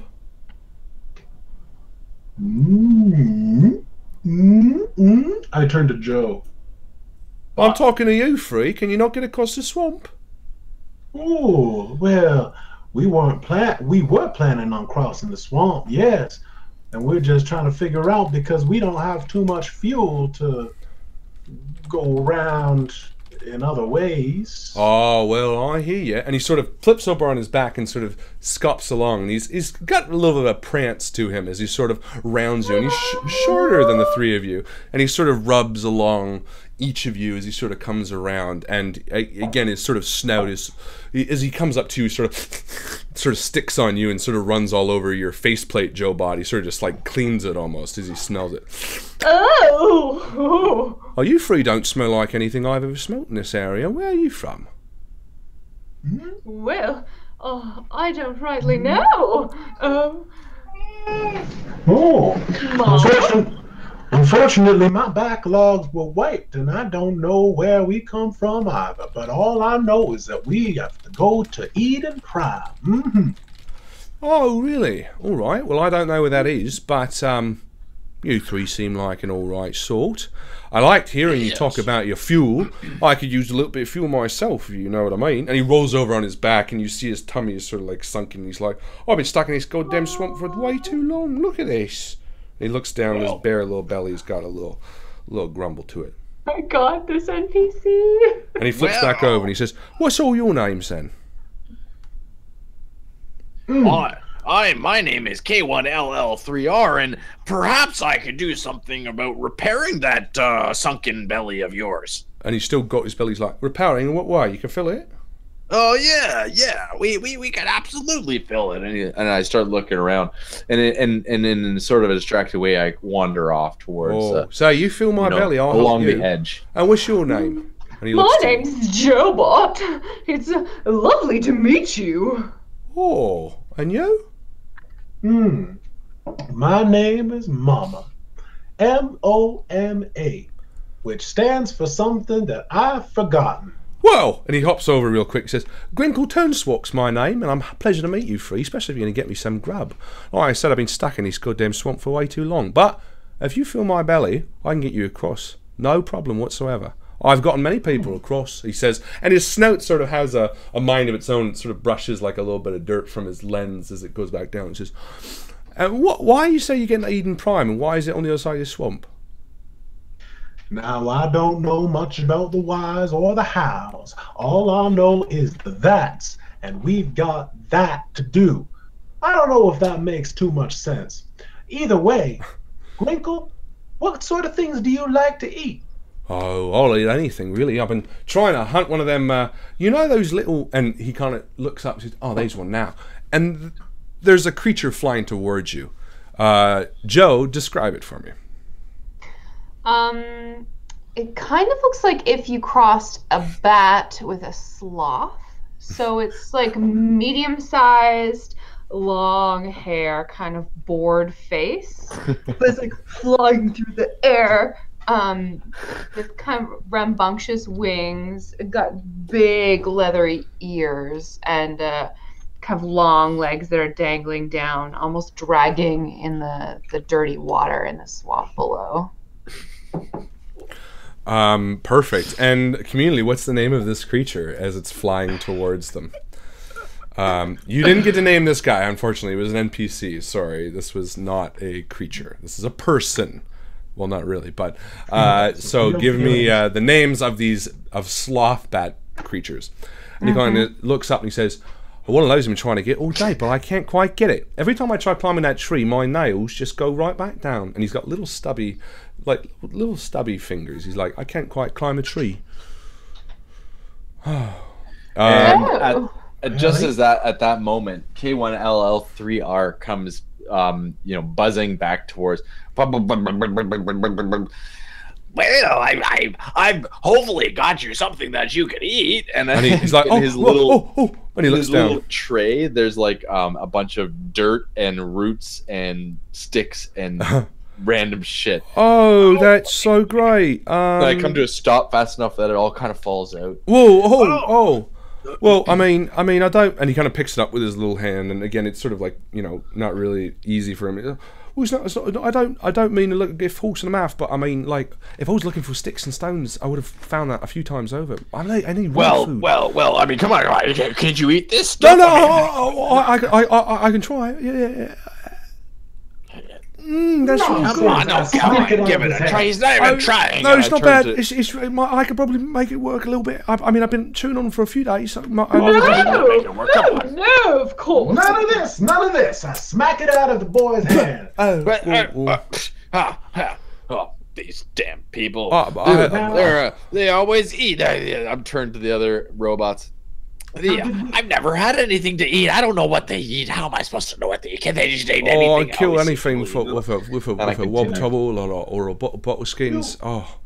You have not been programmed to tell what people can eat. Now, fortunately, you are with someone who knows exactly what people like to eat, if you know what I mean. Yeah, oil.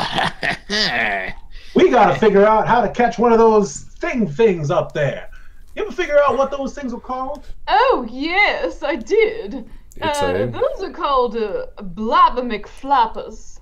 Blabber McFlabbers. Blabber McFlabbers. Yeah, those Blabber McFlabbers, they've been around for a long time. But again, I can't get them. They're too high up for me. Me and my little body. And again, he's just his little stubby little arms and a thick tail. He's just, oh, I'm too weak. And he walks back over to the mushroom he was lying under and sort of rolls back over. He says, anything you can do, please. I'll get you across the swamp, I promise. I'll even get you beyond if you need it. I'll help you any way I can. Mama has an idea. Blabber McFlabber. Mama's thinking how to catch one of these. What's your idea? Something's cooking in Mama's shinker. Whoa, what's cooking? I'm so confused. A Blabber McFlabber.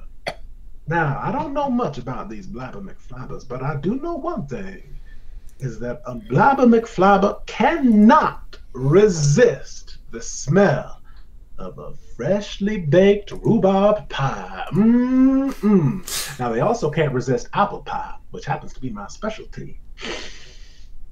If I could catch one of these by luring it with an apple pie, then maybe we could catch it and provide food to Grinkle over here. I would say that is an idea. Isn't that an idea, Joe Bob? Oh, Mama, yes! Oh, yes! Done it! Mama! Yes! Mama, oh, she's scared. Goodness me! Oh. Now, just out of curiosity, is Grinkle Turnswalk? Correct me if I'm wrong, but does he have a big, long, flat back?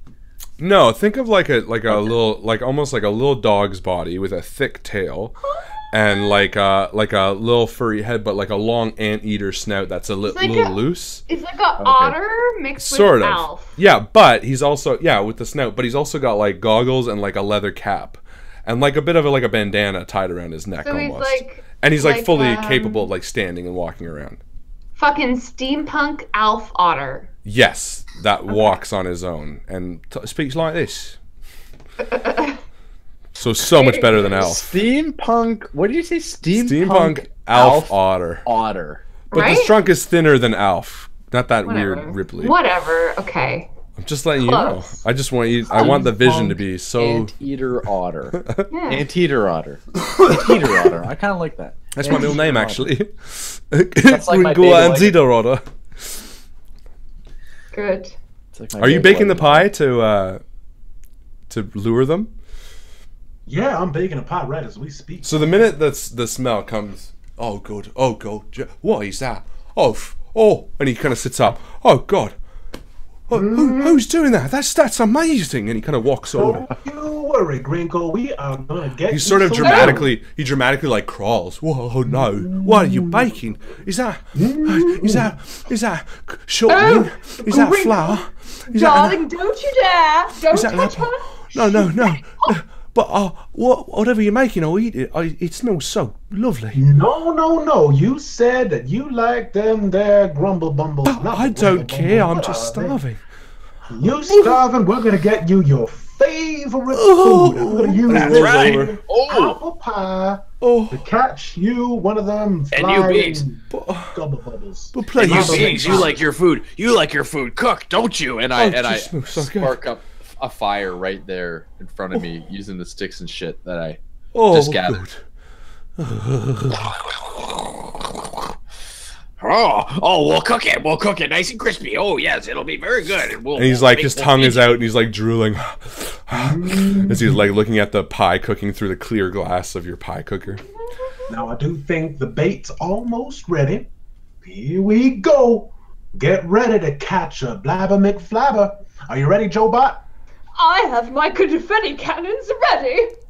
Are you ready, K1LL3R? Oh, absolutely. I'm ready. All right. let's do this. And by this point, Mama's belly is piping hot. It's like glowing like bright orange as she whips open the oven door, throws her hands up in the air, and says, "Come get me Blabber McFlabbers as many as you can."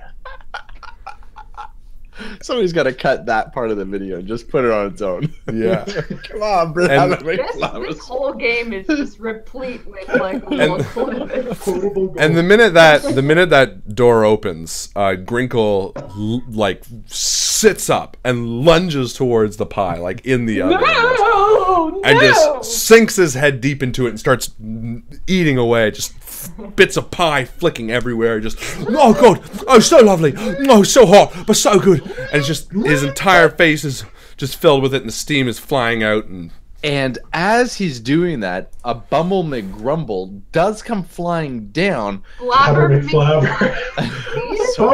Bumble McGrumbles are totally different. God, I'm sorry. Come on, this is guys, biology so 101. Giant fluffy cats that have wings that flutter really, really fast. Wow. You know what I'm talking about. I didn't mean the Bumble McGrumble. I meant the Blabber McFlabber. The bestiary in this world is just incredible. Yeah, it's like written by Dr. Seuss. So, as the Blabber McFlabber comes flying down from the overwhelming smell now of pie that's been, ravished, K1LL3R looks up at it, and out from its second chamber to the right, next to the one that's done the anyways, it's in the middle here somewhere, shoots this piercing arrow with a string on it, and it goes right through the Blabber McFlabber, and it yanks it out of the sky,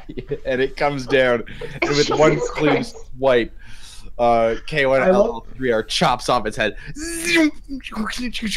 Blood spraying everywhere. Yeah, it's like with visceral and it just like cuts everything and just brings it down to the fire in like one go. Yeah, but like almost as neatly as a butcher would ever be able to do it, within seconds you look down and K1LL3R has it on a stick and it's cooking using his service arm as slowly rotating it. Yeah, and by that time, which is only a few seconds, Grinkle's already consumed the pie, and he falls back with a big bloated belly, and he's like, "Oh god, that's good!" And he uses his big nose to sort of wipe everything from his face, and then sort of put it in his mouth and bring it out with a big popping sound.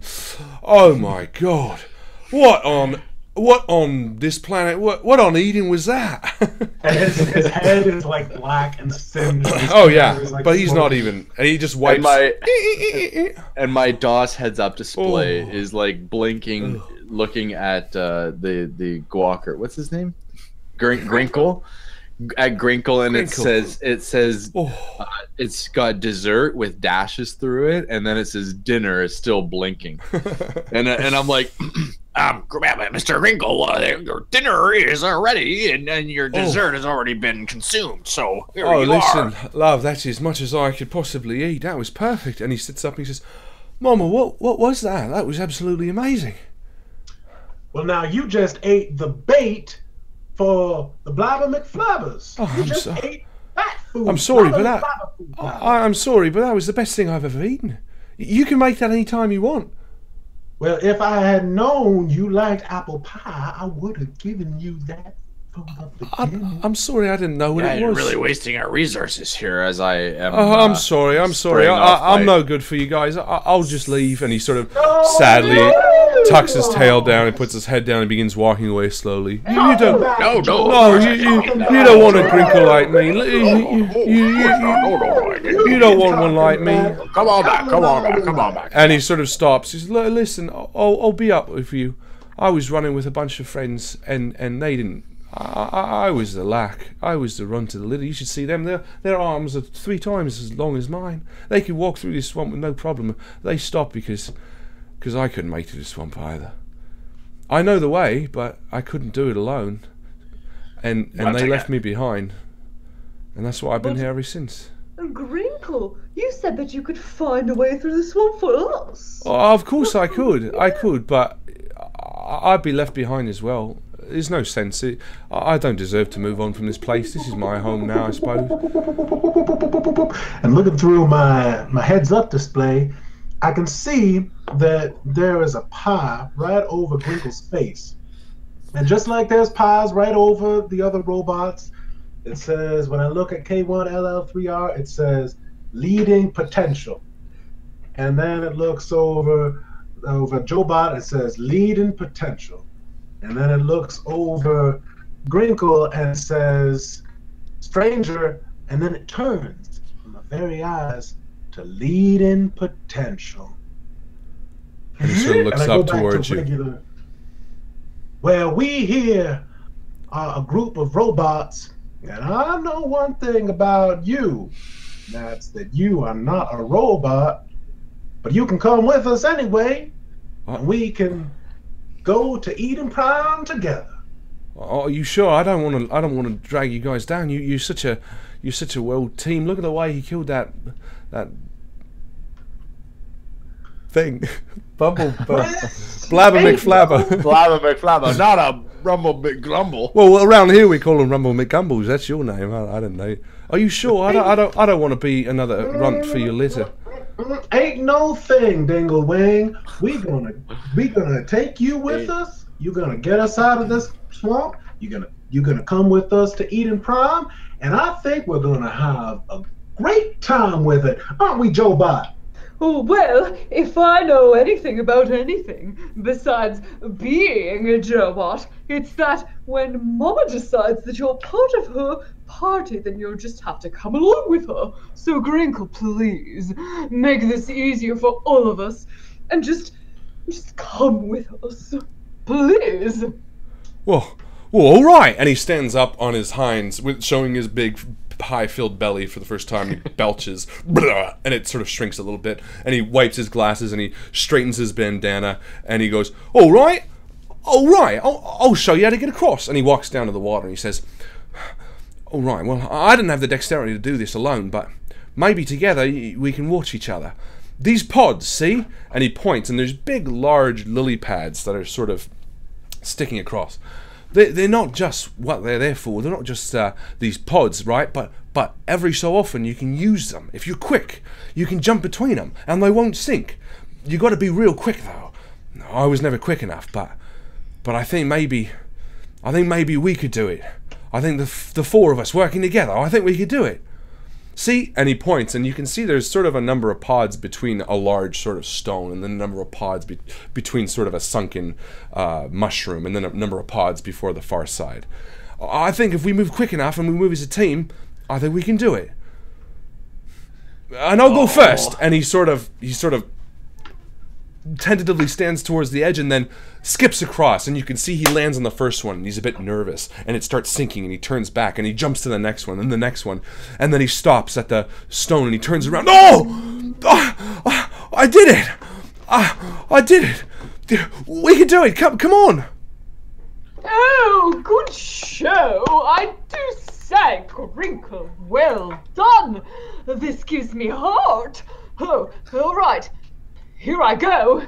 And Jobot sort of launches off of the shore. She hits kind of a pebble, and through the air, is just using her wheel right now because she sort of wants to, I guess, pump everyone else up, especially K1LL3R, who's just working with kind of a tread. And so she sort of skips across the water almost like a stone. And perfect. on the other side. Yeah, you do, and it happens exactly like that. Oh, you did fantastic! And the little guy tries to throw his hands, like he gets like maybe a quarter around you to like kind of hug you, and he kind of comes back and he's like, "This is fantastic! Come on, killer, come on!" Well, I think maybe Mama should go first. Mama, after you. Oh well, all right.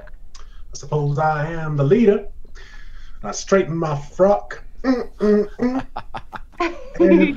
I take the ball, the beacon that is sitting on my side, and I kind of push it down, like I'm pushing down something that I don't know like what I'm pushing down. pushing down, an egg. So I'm sitting on top of it like we were before. And I don't know if this is going to work, but I'm going to try my darndest. And I reverse the polarity of my magnet. And I've angled myself. And if I do it enough, then the polarity reversed will shoot me across the chasm. Yeah, and it does. It does. With fabulous effect. It sort of launches you across, and also as you're about halfway the momentum, you switch your polarity to bring your bottom end with you and sort of give you that double hit, and you land on the stone. And the three of us are standing there. Come on, K11L, E3R. You can do it. You can do it, K1L. And I have faith. And I'm looking at the edge, and I know for certain I cannot jump. There's just no possibility of jumping. And so I'm looking for ramps, and I try to speed up, and I'm too slow to, even if I hit a ramp, I just go, boom. So I think to myself, well, I guess there's no sense in not trying. So I start to go up, and then as I get close to the edge, I recall, oh, right. And then out from the top of my head pops a propeller like Inspector Gadget. And I take off, and I gently, you know, propeller across. And like in the most gentle... Oh, absolutely. Almost a Mary Poppins-like way. Yeah. Yes, that's exactly. I'm going to say it's even a single propeller, not even two. Just one blade. However that would work. And but yeah, and you do. And we all watch with amazement. And this repeats till we reach the other side. And as Grinkle sort of finishes up the rear and the four of you land on the other side, there's a short celebration. Oh, thank you so much for making me feel like I could make it across. I don't want to keep you covered in confetti. Yeah, just like everywhere. Oh, this is so marvelous. I don't want to keep you up anymore. You have your mission to do. I wish you all the best. You mean you're not gonna come with us? There's plenty of room out here. And he sort of like looks away. And then looks back. Oh, but there's pies. Mama makes pies everywhere. Well, I don't want to be a fourth wheel. Oh, Crinkle. Robots love wheels. Oh, yes, absolutely. And as you know, tricycles aren't as good as quadricycles. Well, all right then. I'd love to come. And he tries to throw his little arms around as many as he can, and he gets maybe 1 inch into two of you. He's like, oh, let's and go. My little service door opens. Yeah. And a little arm comes out. And it's just about the size of his hand, and he kind of gives it up. And he tightens his goggles, and he starts scurrying on ahead. And he says, well, come on this way. I think I know where we're headed next. And sure enough, you see the red dotted line heading in that direction. Everyone drink. Everyone drink. Sure enough. What are you guys drinking in it anyways? Water. Be right back to get mine. Yeah. And he heads up, and as he does, Mama and him sort of take the lead, and Joe-Bot and Killer and in the rear. And what do you guys talk about?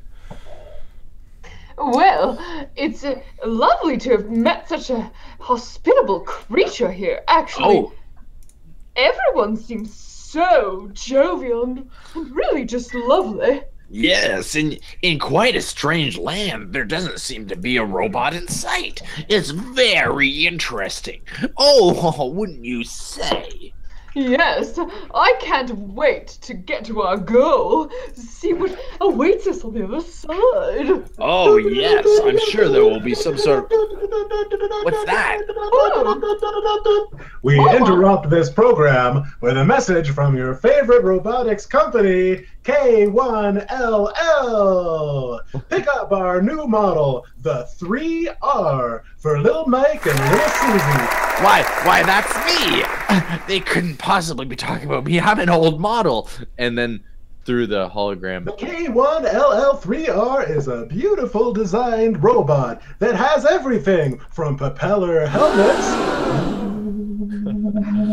Oh, but 2 arrows with strings on it. but the hologram that's popped up above Mama is actually the K1LL3R, and then there's an asterisk with an exponential of 10 next to it, and I'm an exponential of 2. It's like a much nicer, sleeker model with a powerful gas engine, and I'm this old diesel thing that has an old propeller. A little slimmer than you are. Yeah, Aww. and it's got the ability to jump. Yeah, It's got like, you know, And legs. it's got an Now, LCD with- screen. Now with gasoline instead of diesel. And I'm sure it's not running DOS. I'm sorry, K1LL3R. I found that in my archives, and I thought it would be fun to put up. I have commercials from all of the robots that were produced for some reason. I don't know. Play the K1LL3R Exponential 2 for me, Mama. Are you tired of having a toaster? Then get the K1LL3R. It's like a 50s family. There's like a man. Better than a toaster. It's all humans, and they're like, well, honey, I don't want you to have to scrub the floors anymore. What can we do? And she's like the 50s housewife with like the perfect It hair. has a saw on it. Over there, K1LL3R, and you see a little hand come out of the service door.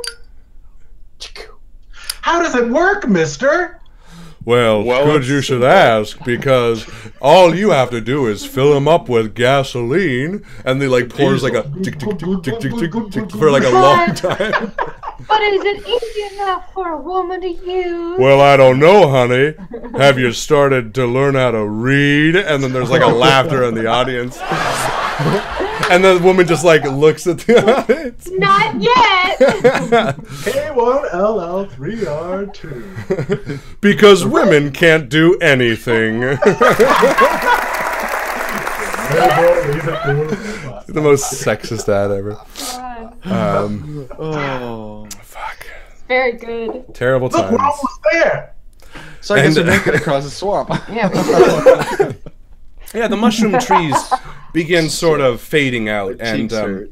but the clouds, the green sort of clouds continues, and Grinkle is sort of standing on the edge of the forest. He turns around and says, "Well, Ishi, I think we need to go through there." And he turns, and you see sort of a field of what look to be almost ant hills, like large hills sticking out of the ground to a fine point, and they're puffing smoke. This green sort of smoke is filling the cloud. I don't think people know we're being sarcastic with that whole middle. Guys, we're joking. That's a Can very satire be not political? well, I don't know, but Yeah. That's satire, right? it That's definitely satire. can I be. was Right? being Yeah, it's satirical. definitely not Yeah, meant yeah, to be yeah. taken. I feel like Justin's design of his robot was also satirical. It wasn't purposely satirical though, but it is. But anyway, there's a whole cloud of green smoke hanging around this area, and it's sort of a large field of all these smoke pillars. And Grinkle turns towards the three of you and he says, "I've never been this area before." Oh, well, yes, we know you've never been on the other side of the swamp. We really appreciate your help. I just mean I don't know what those are. And Jobot, why don't you do a scan, see if you can figure out what sort of anomalies are in the area? Yes, 1 moment, please. Whoop, whoop, whoop, whoop, whoop, and her arm just kind of like rotates around her. like a ride-on cowboy. Yeah, lasso thing. so good. And One yeah, moment, you one sweep moment. the area and you see sort of like a outline of all of these hills, and you pick up life forms as well. I don't think Alex has described one yet, has he? No. Alex, there's a creature that inhabits these hills. Tell us what it is. Free reign. Okay. And then get ready with the names, people. Well, we look up towards the hills. And little K1LL3R focuses in with his DOS radar. And sure enough, he sees there a one-legged. It hops. It's got a big chicken leg. I love it But already. as it rises up to the top, it starts to get furry. And then it's got it's got feathers on the bottom, but it's bald on the top, and it's got the beak of a bird, but it's got the eyes of like a dog. And like soulful eyes. Hops along. Okay. It hops along. It's got How big five is it? fingers. It's like the size of an elephant. That weed. It's like a massive creature. It leaves like Food. and there's like a small puddle. Like And what sound does it make, Alex? It goes food, food, food. Like that's the sound it makes on the ground. But then it goes food, food, and then it goes. Oh. What? Do that again. Do that again. Do it again. It's like you expect this like big roar or something. It's like. Listen, ladies and gentlemen, for all of those who wonder why we keep Alex around when he doesn't learn the systems, this is all you need to. This is where Alex shines when it comes to making up the most fucking ridiculous shit. Because I don't know what the hell that is. Do it again.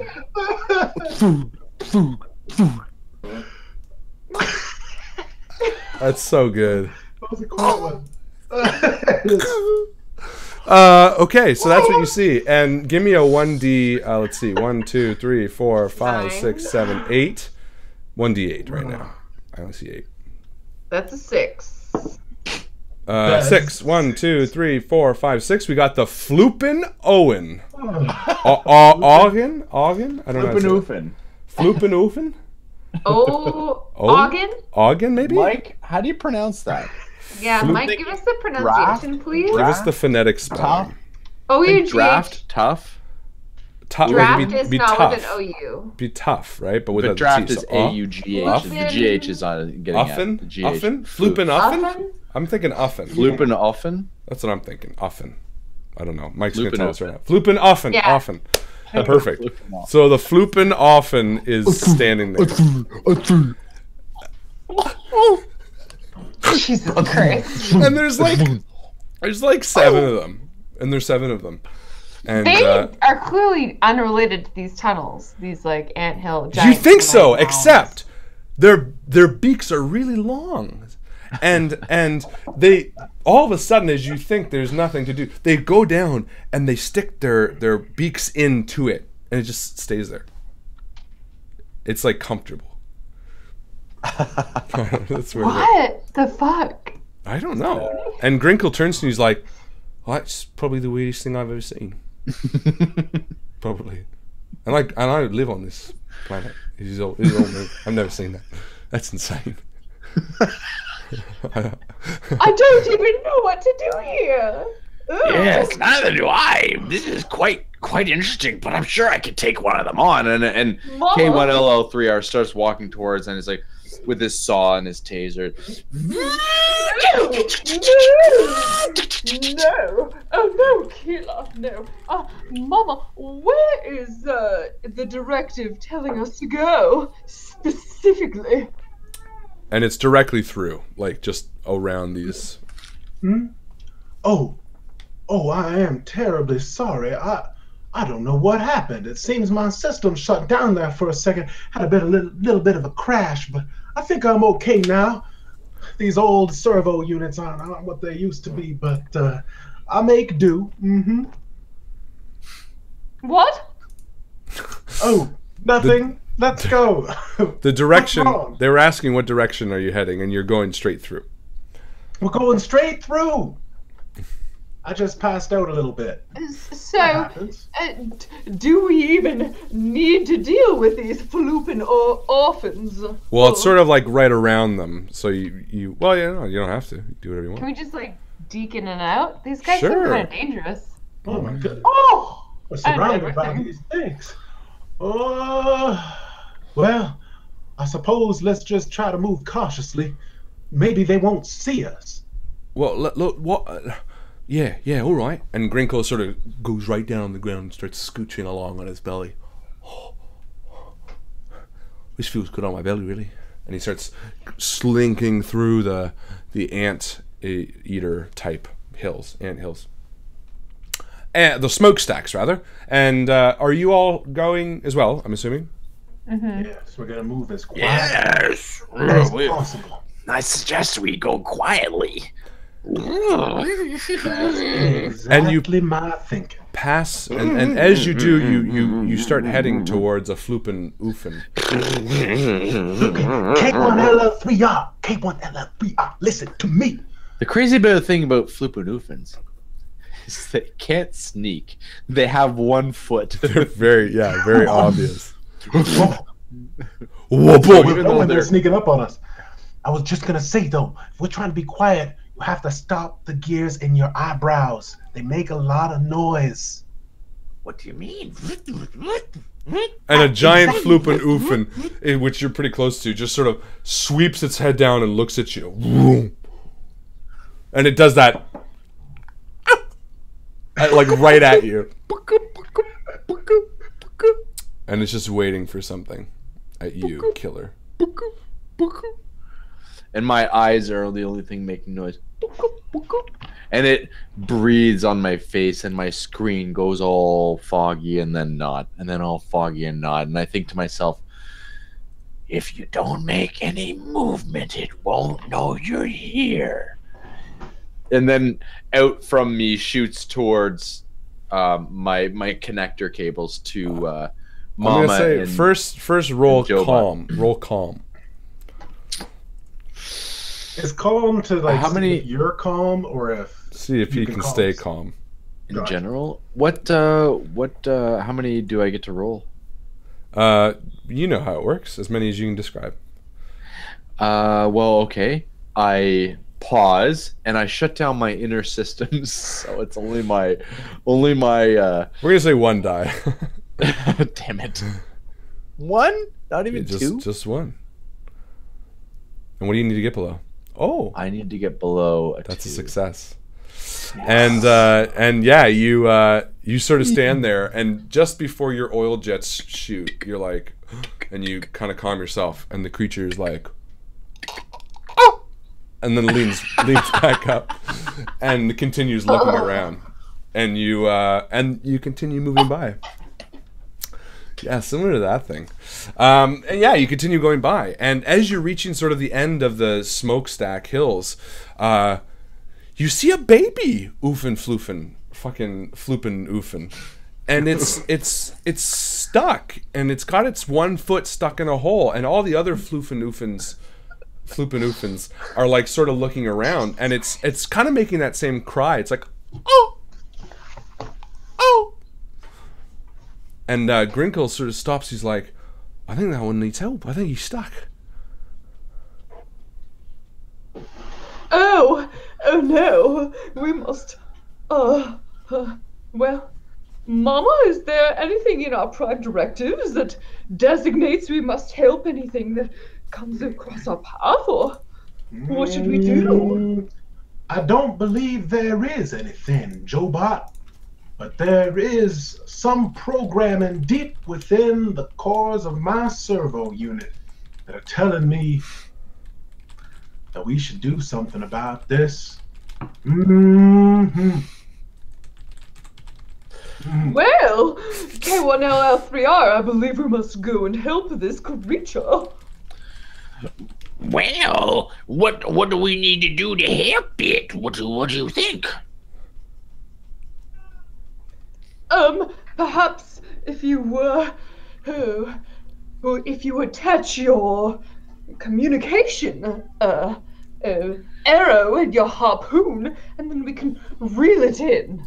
To the baby oofin floofin? Yes. You see, my communication device, it only really connects magnetically, and if the only thing I can use to reel in will be my arrow, which admittedly does pierce the flesh of the animal that I do attack. Oh. So.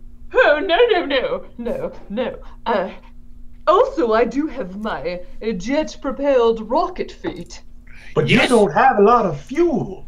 If you use it to propel this bird out of trouble, bird, what am I saying? Of course, it's a What's a fluke. bird? I do not know. That is a strange word. It doesn't really fly, Mama. Now, if you were to you were to pull it out, you'd run out of gas. Well, Yes. there is something I could do. And I look into my own database and I research and I go C:/find/ things that .exes, and it's like, and then in the blur I do see something that says netting device. So I go C:/netting device.exe, enter, and sure enough, out shoots this net, and it does go over the animal, and it's attached to my string, and I turn. Well, I guess I do have something that will be able to pull it up, but I don't have the strength. As I start to back up and my treads just start to roll because it's way too heavy for me to pull. Well, maybe perhaps we could use together. We could. Oh, yes, all of us pull all at once, yes. All right. So let's work Jobot together. rolls over And she, Grinkle even sort of is like, all right, yeah, okay. loops her long arms into the netting and starts pulling forward. And Grinkle sort of helps in whatever way he can, just kind of like inches along. And yeah, you end up pulling this small floopin' oofin out. And how does that happen? Well, it comes dragging out. Do this scream, Alex. I want to see how it sounds. Oh! It's like, but the young ones, they make a There's a different lot sound. of non-verbal gesticulating involved. In Yeah, it hurts them a lot. But that's the grown adult. The little the youngins, they make a sound like this. They're like this. They're like, Oh, it's like it's trying to talk. It's like reverse. It's like as it grows, it's like vocal cords die. It's like Yeah, Benjamin buttoning their voices. No, it just becomes more and more refined. And then when they get older, they're Yeah. like a stuck-up like person in ants. high society. They don't say as much. They're like, Oh! Oh! Well, either way, you pull it out, and it begins making that sound, and the oofin, the floopin' oofins, like two of them turn quickly and start hopping towards you. Wha-boom, wha-boom, wha-boom. Oh, perhaps we should get out of the way. Okay, and yeah, so quickly they're hopping towards you, and you have time to turn and run. Let's do it. Let's get out of here. We gotta get to Eden Prime as quick as can. Quick as cans. I pop a wheelie. And you do, and you describe you running away from the scene. All right, so Mama's in the lead, and she runs like this. Her big ball spinning this way. Her head, when she's running fast, spinning this way, up and down, up and down. Okay. And now, as she's running to her right and speeding past her is Jobot, trailing back and forth. Oh no! Oh no! Like Oh an no! inflatable car sale thing. And then we got the two of them. Oh, and then of course Grinkle. Grinkle runs up and he kind of gallops a little bit and prances a little bit here and there to dodge puddles. And then he's up right behind Jobot. And then the three of them disappear.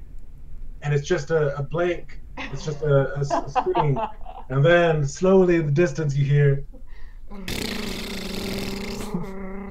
Yeah, and then slowly you see a very shaky K1LL3R just slowly work its way across the screen, and then all of a sudden it stops. You see Jobot come back into frame and squeak a little oil into him. And then they both speed off together. Perfect. And you make it love through. the imagery. Yeah, and it's perfect. And you bolt through the mushrooms as you sort of, which come back after the anthill area, and they start getting sort of gone as the sun peeks out through them again, and you see a bit more of the tubers, and you start climbing, and you go higher and higher and higher and higher, and the ground turns to that sand for a bit, and then sort of to a green grass, almost like this sort of like hair-like. Yeah, I was gonna say, how would you describe that for someone who doesn't know grass? But Like it's this. grass.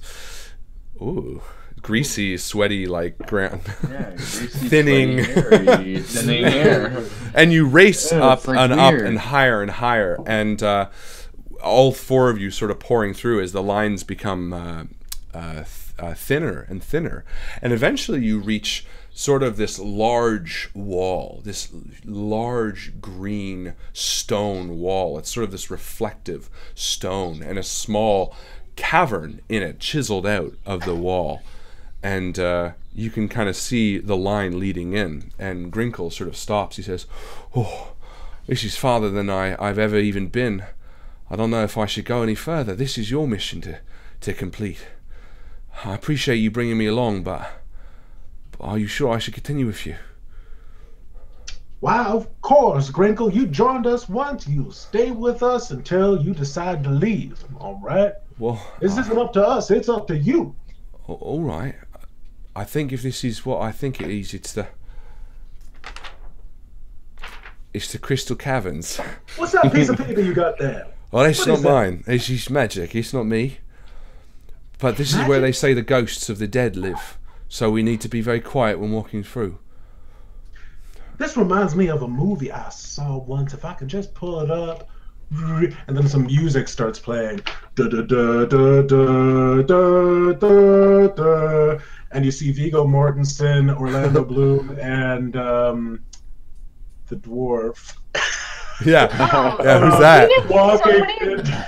fucking voices for video games? Come on. Yeah. The fuck was this guy's name? I don't remember. God Gimli? damn it. I know what he No. looks Wine? like. I know what he looks like, too. And then Talking- entering. John Talking about the Reese actual. What is it? John Rhys Davies. John Reese Davies. Yes, that's right. And they're What, the entering midget? into a thin, Yes, it's not really a The bit. pigeon. chasm trying to get in, and they're entering the halls of the dead. Mm. Now, if this story tells us true, then if we encounter any dead, we can negotiate with them, but that's as far as I got in the movie. You'd have to figure that out yourself, Joba.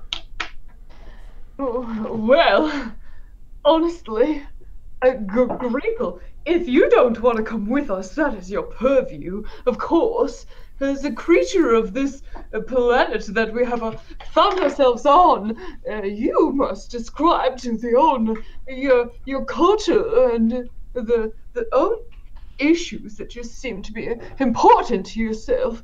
And so, we cannot possibly make this decision for you. No, you're right. You're right. I'm in. I'm scared.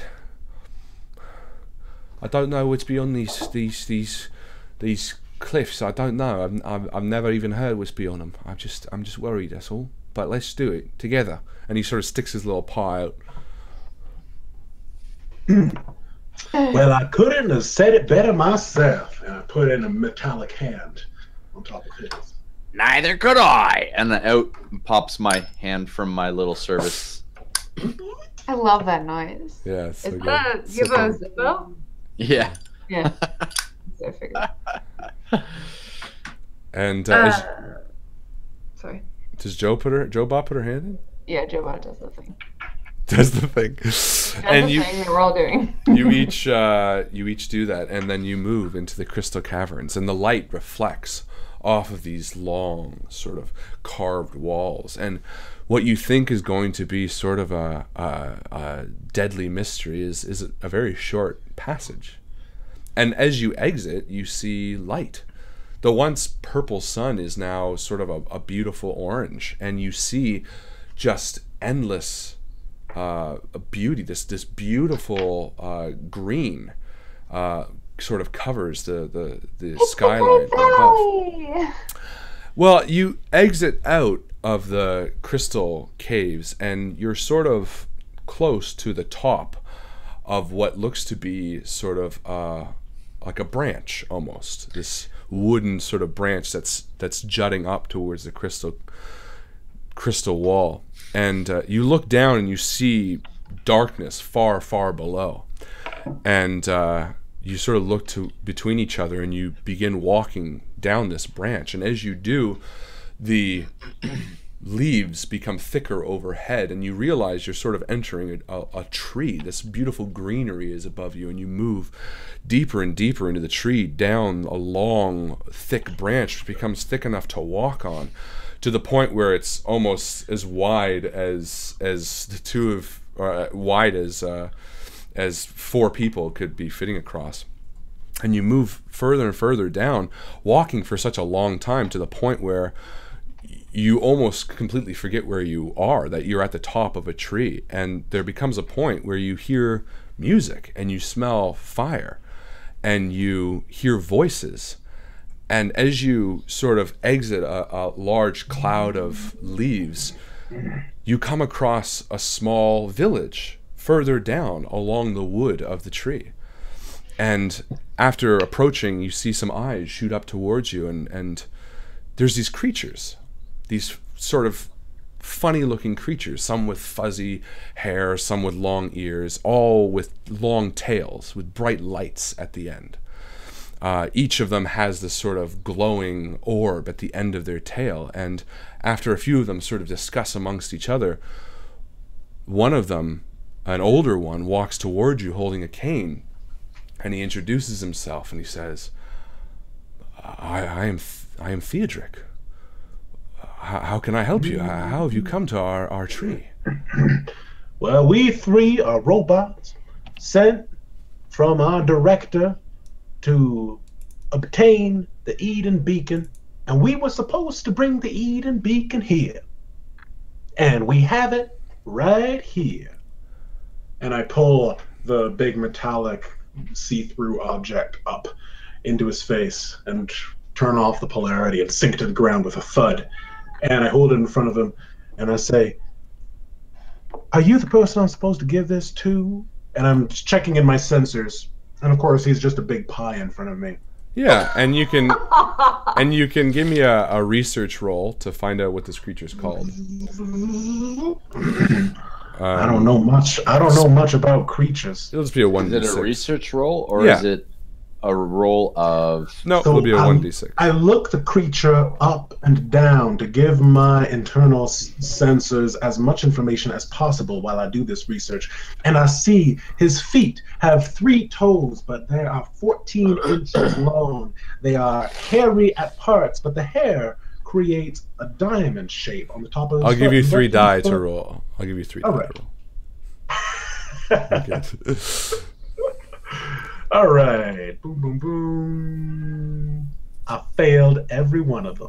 Well, you know what? For whatever reason, it works. Doesn't matter. I have no idea what you are, but I think that this is. And he says, "Oh, I'm sorry. We are the Hoglum.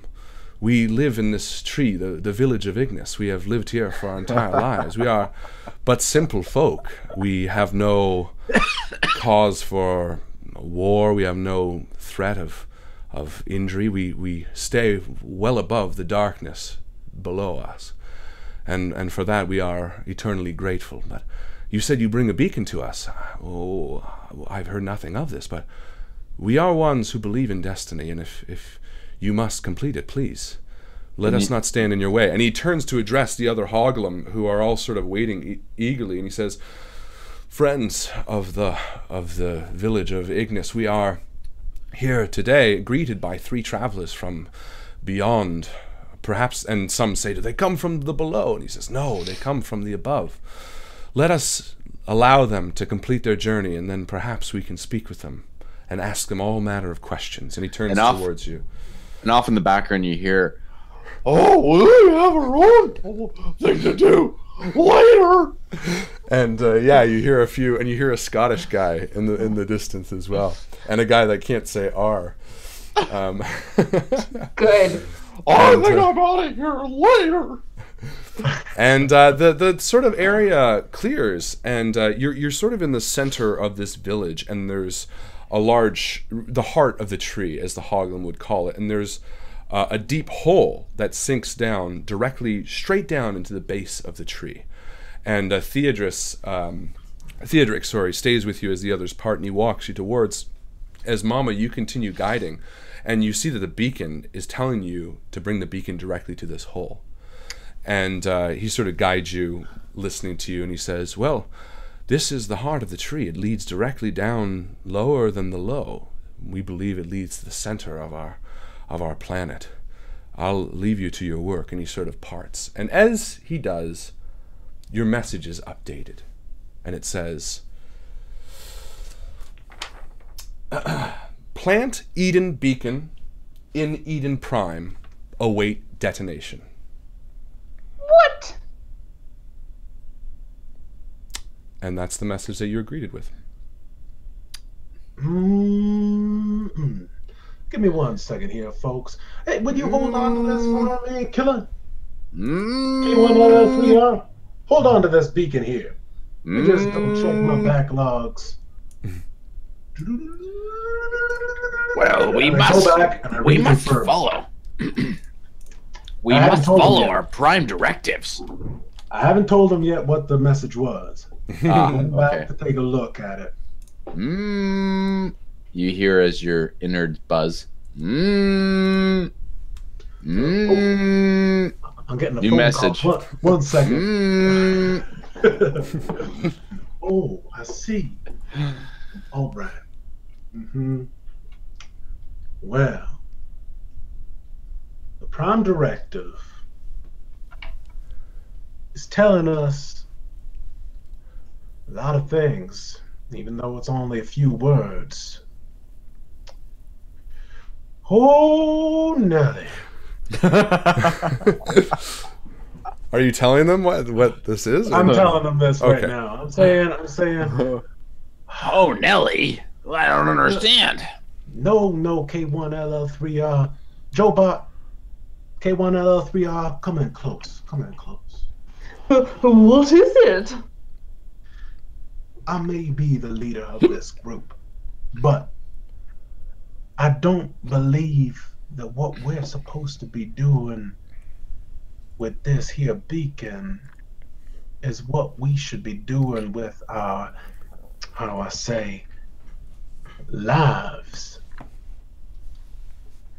I do think that the Prime Directive may not be in the best interest of our individuals, which, as a mama, A-class Prime robot, is also my primary directive. Treating all people equal, robots especially. So, And as for me, being a negotiator bot, I am well versed in being polite to all cultures and civilizations, and blowing anyone up is kind of contrary to my own programming. indeed. That's And what it's they not want us to do. It's not necessarily contrary to my programming, but still, I'm sensing that you guys aren't cool with this, and therefore I am also not cool with it. And No, Mama, just- As the humans would have as said. you're sent this last request, you're also given the full roster, and sort of your memory comes back to you. And you were programmed to destroy this planet because it's in the way of basically an intergalactic highway. It's sort of just in the way and needs to be sort of dealt with. So they send dispatcher robots like yourself to go down to a planet, plant a bomb in its core, and make way Like for Hitchhiker's Guide progress. to the Universe, where they're like, "Oh, this planet is scheduled for destruction Pretty because much. of a highway." That we have to Exactly. And Chris says, "Blow them up." Chris, you follow." No, Chris. What a bastard. I mean, did I say that live? sorry. Continue. Tricky thing is that because it's our Prime Directive, I am We're designed to follow it. I'm unable to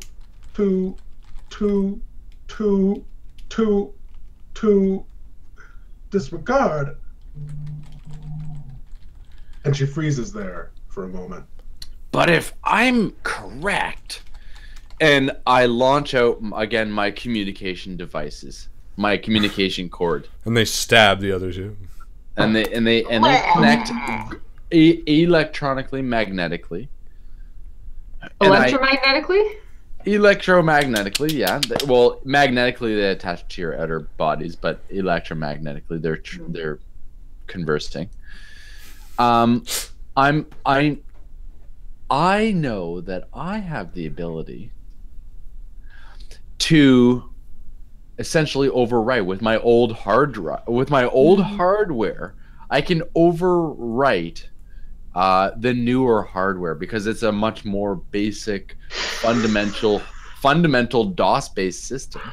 I can overwrite feelings that the new AI systems have.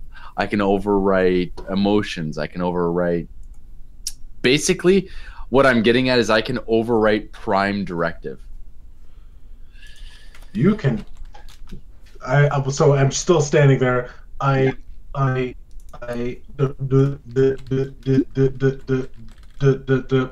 And inside Mama's head, there's a battle going on between red neurons and blue neurons, and they're clashing back and forth. Exactly. Boom, boom, boom.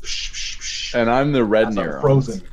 And as it's going Oh, and down, yellow neurons now. No. That's the prime directive. I'm the blue directive, and then you are yellow. The red. coming in. yellow, perfect. So then it's like, you know, there's you see up on your screen all of a sudden some DOS, which you're used to seeing just pies, right? Yep. You're used to seeing pies, and same with you, Joe. You're used to seeing pink and yellow.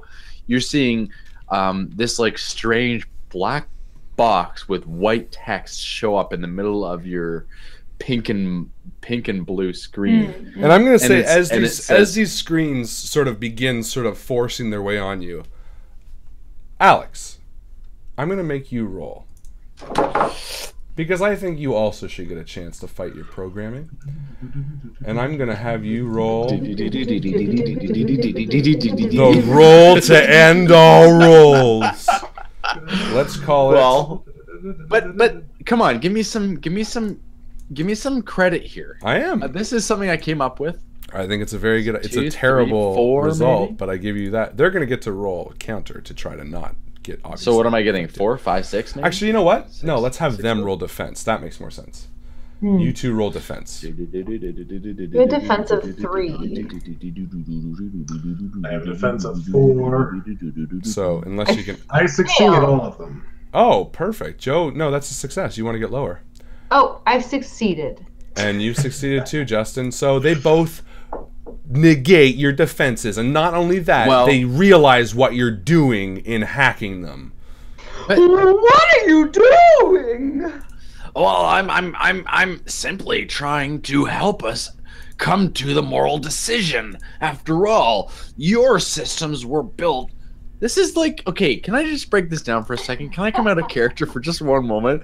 This is like the T-2000 versus the the Terminator, okay? T100. I don't like. I can't remember the numbers, but this is like the Terminator versus the liquefied Terminator. And your argument is that the original Terminator is better? Yeah, I'm like the original Terminator. And I'm But not you're infected bad. with new systems. Okay, but your argument is that you're the bad guy though. So you're really the No, first no. Terminator movie, and you lose. No. My argument is that it's Terminator 2. Are you My trying to argument convince is them that- to not blow up the planet? Correct. I don't think they were going to. We weren't going to. No, we were struggling. He was helping. So we were Oh! struggling with But then you our made us prime computer directives. scans. I took it as the other I'm way. over. Okay. See, Justin's sorry. Sorry. Fair Maybe I should have explained it outright before we all rolled. So now can I roll 6? And if I roll 2 better, Sure. If you're trying to help Then- them, sure. You were the only Yeah. one that said let's blow it up. That's why I was confused. I never said let's blow it up. You never said that. I thought you did. I'm Never, so sorry. ever in my life. So Okay. I rolled 2 negatives, but 4 Success. positives. Do your thing. So I hack them. I hack my mates. You see DOS show up on your screen, then all of a sudden there's like a delete protocol.exe, execute, enter, and all of a sudden we're standing there. But it says save personality in the command line. Yes. Yeah, there's like 1,000 lines of programming whipped by, and I'm like, guys, I think we should probably make our way back to the ship that we landed on. Yes, let's return this to the You didn't have a ship. You just landed in the desert.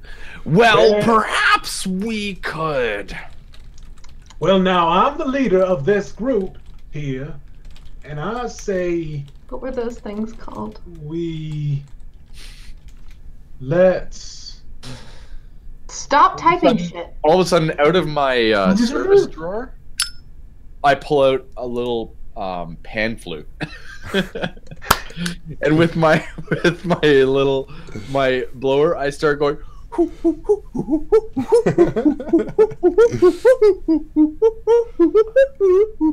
And the Hoglin leader. On JoBot's screen display, it's just like some musical notes that like start scrolling by, Yeah, and she goes. karaoke words. And so while they're all doing the pan flute thing in the background, Mama's sitting there. She's saying, I swear there was something I was supposed to do. What was it? But this music here is just too catchy. It's got my big iron balls moving and vibrating. And the leader Hoglin leans out from a tree and he's like, have you finished your quest? Why, yes. Well, let's... throw the beacon up into the air for him to catch. And he catches it and he's like, perfect, fuck it. And he throws it and it lands in the dark and it's perfectly fine because it didn't go down to the core. And there's a big zoom out, and there's like music and party. Yeah, and he's like, let's dance! And they all come back in and there's like a big party. And he's like, hey, let's invite our friends. And the gusty grumble bumbles come in and they're like, and they start dancing around too. And Grinkle, the gusty grumble bumbles. and Grinkle's like, oi, I'm so glad I came in after. I'm here for you boys. And he starts dancing. He's like rubbing his back up against you guys. Oh God, he must be the best dancer. He's so good. His shoulder, it's all in the shoulder work. And that is the fate of Eden. You spend the rest of your life dancing to pan flute music, and that's only a tiny bit of the planet. Loopin' that come over the hill. Making pies. And making pies. Ladies and gentlemen, thank you so much for hanging out with us tonight. This has been a blast. Even without blowing it up, they still killed my world. Shut up, Chris. I'm so glad we went back there. Ladies and gentlemen, this has been so fun. I'm so glad that we got to do this tonight. Thank you for hanging out with us and chatting. And who should we give Endgame Post to? Chris? Well, we got to do mid game still too. No, we gave it to we did. Chimera, We did remember? No. Oh, right, we did it to Chimitar. Or Chimitar. So I mean the end game is what? So we can do the Eden Creatures?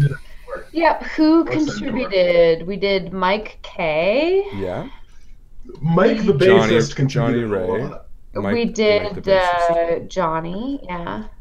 And 2 Mike the bassist. Why don't we just give it to all of them? 4 XP tonight, because they all did great. What we got? What Cool, we got? cool. So we'll do Mike Kyle, Mike Fazio, Mike Kyle.